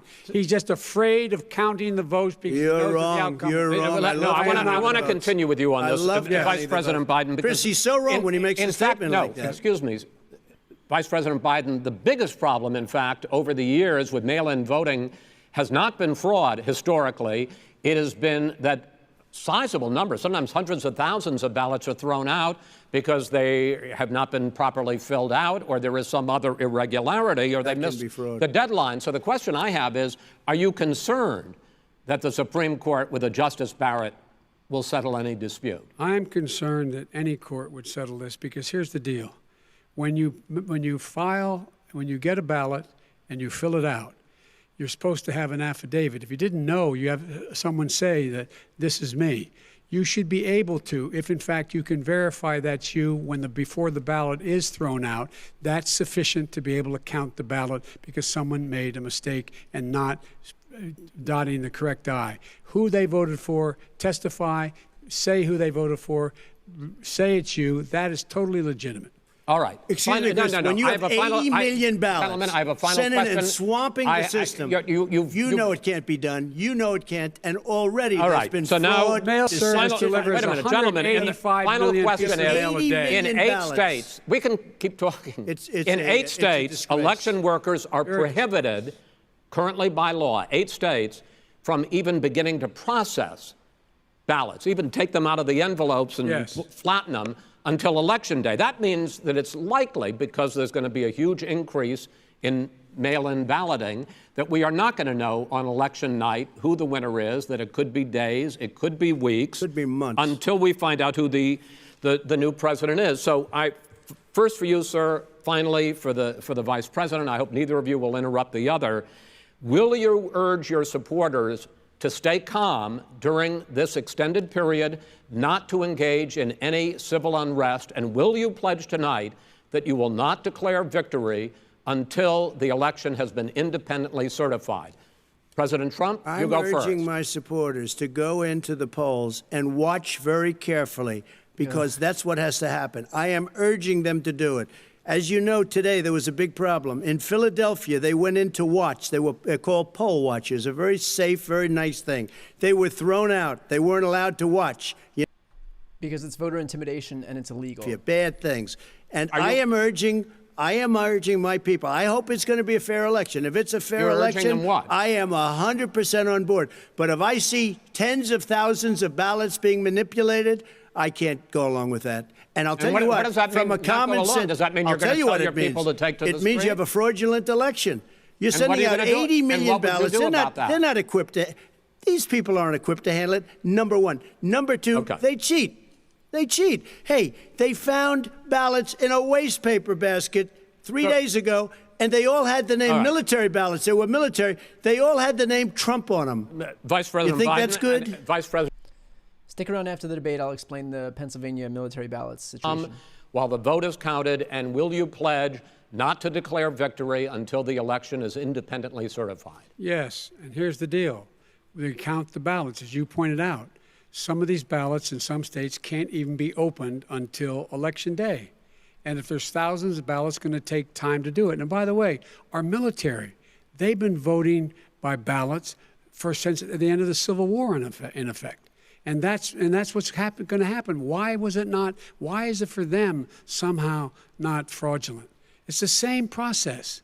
It's honest. No one has established at all that there is fraud related to mail-in ballots, that somehow it's a fraudulent process. It's already been established. Take a look at Carolyn Maloney's race. I asked you had an opportunity to respond. Look at Carolyn Maloney. Go ahead. They have no idea what happened. Vice President Biden, go ahead. He has no idea what he's talking about. Here's the deal. The fact is, I will accept it, and he will too. You know why? Because once the winner is declared, after all the ballots are counted, all the votes are counted, that'll be the end of it. That'll be the end of it. And if it's me, in fact, fine. If it's not me, I'll support the outcome. And I'll be a president not just for the Democrats. I'll be a president for Democrats and Republicans. And this guy, I want to see an honest ballot count. Gentlemen, you say that's the end of it? This is the end of this debate? Honest ballot count. We're going to leave it there. To be continued as in more debates as we go on. President Trump, Vice President Biden, it's been an interesting hour and a half. I want to thank you both for participating in the first of 3 debates that you have agreed to engage in. We want to thank Case Western Reserve University and the Cleveland Clinic for hosting this event. The next debate, sponsored by the Commission on Presidential Debates, will be 1 week from tomorrow, October 7th, at the University of Utah in Salt Lake City. The 2 vice presidential nominees, Vice President Mike Pence and Senator Kamala Harris, will debate at 9 p.m. Eastern that night. We hope you watch. Until then, thank you and good night. So stick around. So a few things I want to talk about. First of all, I think Biden did a great job keeping his cool, especially in the face of whatever that was by Trump. I think there might be helpful to have something in the future where mics are only turned on when candidates can speak, because Trump has a physical incapability of shutting up when it's not his turn to talk. He physically can't stop himself from words just falling out of his mouth. A few things I want to talk about. he brought up H1N1 and Trump brought up H1N1 swine flu and pointed to Joe Biden as if that was an instance where he poorly managed the pandemic. Again, 12,500 Americans died from H1N1. 200,000 Americans have died from coronavirus. So to bring up something that is leagues less lethal, that was leagues better managed than the pandemic that we're in right now, is just the most bizarre strategy that I could possibly imagine for this. Trump said that an example of him not being political was that he was going to bring a vaccine forward pre-November, because that's not political. Something that kind of blew my mind was Trump pretending that he had no negative impact from his rallies. Tell that to Herman Cain's family. Trump had a rally in Tulsa while they were mired in the peak of their outbreak, and 10 days later, Herman Cain contracts coronavirus and then dies. That's Trump's own advisor, own friend and advisor. He points to this recovery as if it's a V. We had 20 million jobs lost and 9 million jobs recovered. That's not a V. You can't have a V when you lose 20 million and come back up 9 million. That's not a V. That's not how letters work, right? He said of his tax returns that we'll get to see it. So I guess that's going to happen after the audit, which I'm really looking forward to. I think it should be any day now. You'll also notice that he never actually said that he paid $250 in 2016 and 2017, and instead just started spewing about how he pays millions. So just something to think about, because he is refusing to give a specific answer on that. What does that tell you?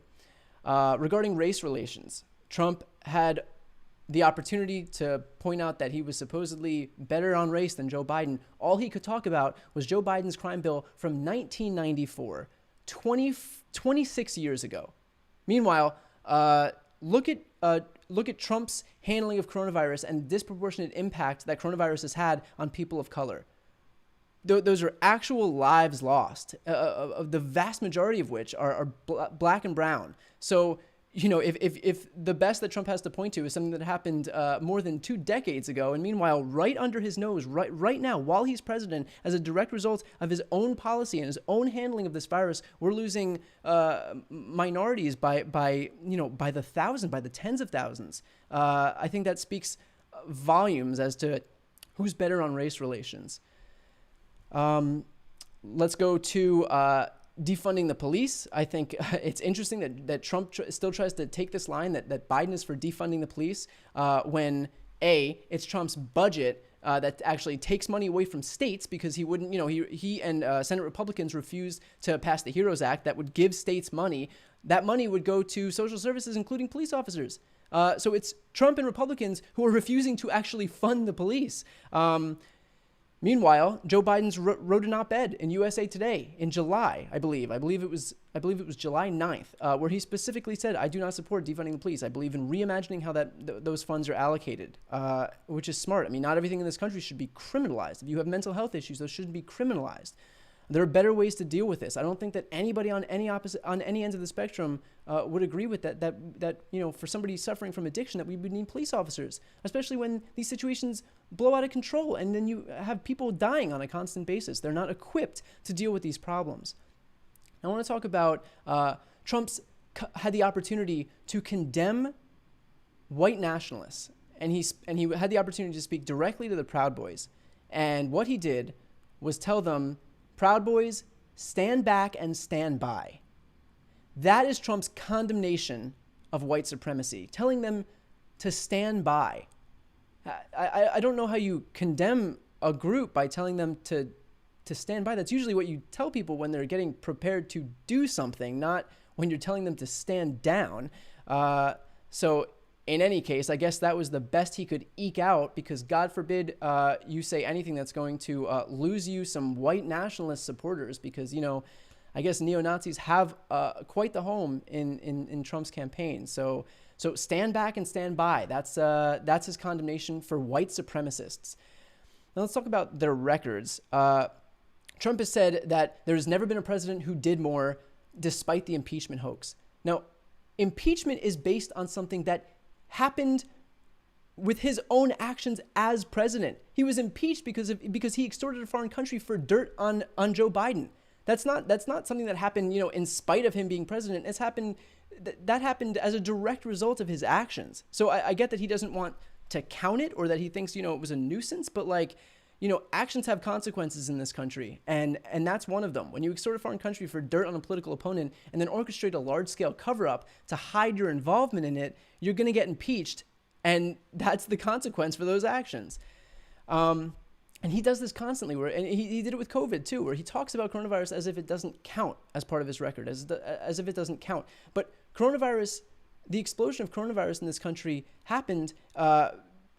It was a direct result of his handling, just like other countries' leaderships handled coronavirus how they thought they should be handling it, and some countries had a lot of success. Most countries had a lot of success. You look at countries like South Korea and Germany and Australia, Canada. Their leaders didn't foment protests against stay-at-home orders. Their leaders didn't politicize the use of masks. Their leaders went right in and coordinated a nationwide testing and contact tracing system. They did everything that Trump refused to do. So I get that when he's talking about his record, he thinks that he doesn't have to talk about coronavirus as if, it's just something that you can cut out, as if it happened independent of him. But in fact, it was his handling that led to the outbreak that we're seeing right now. He's in charge. He owns the U.S. response.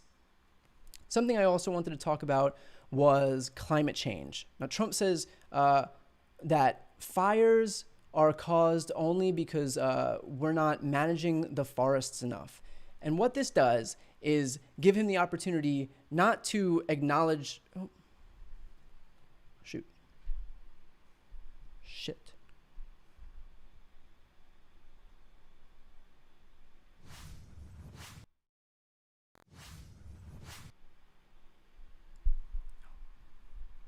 Oh my God.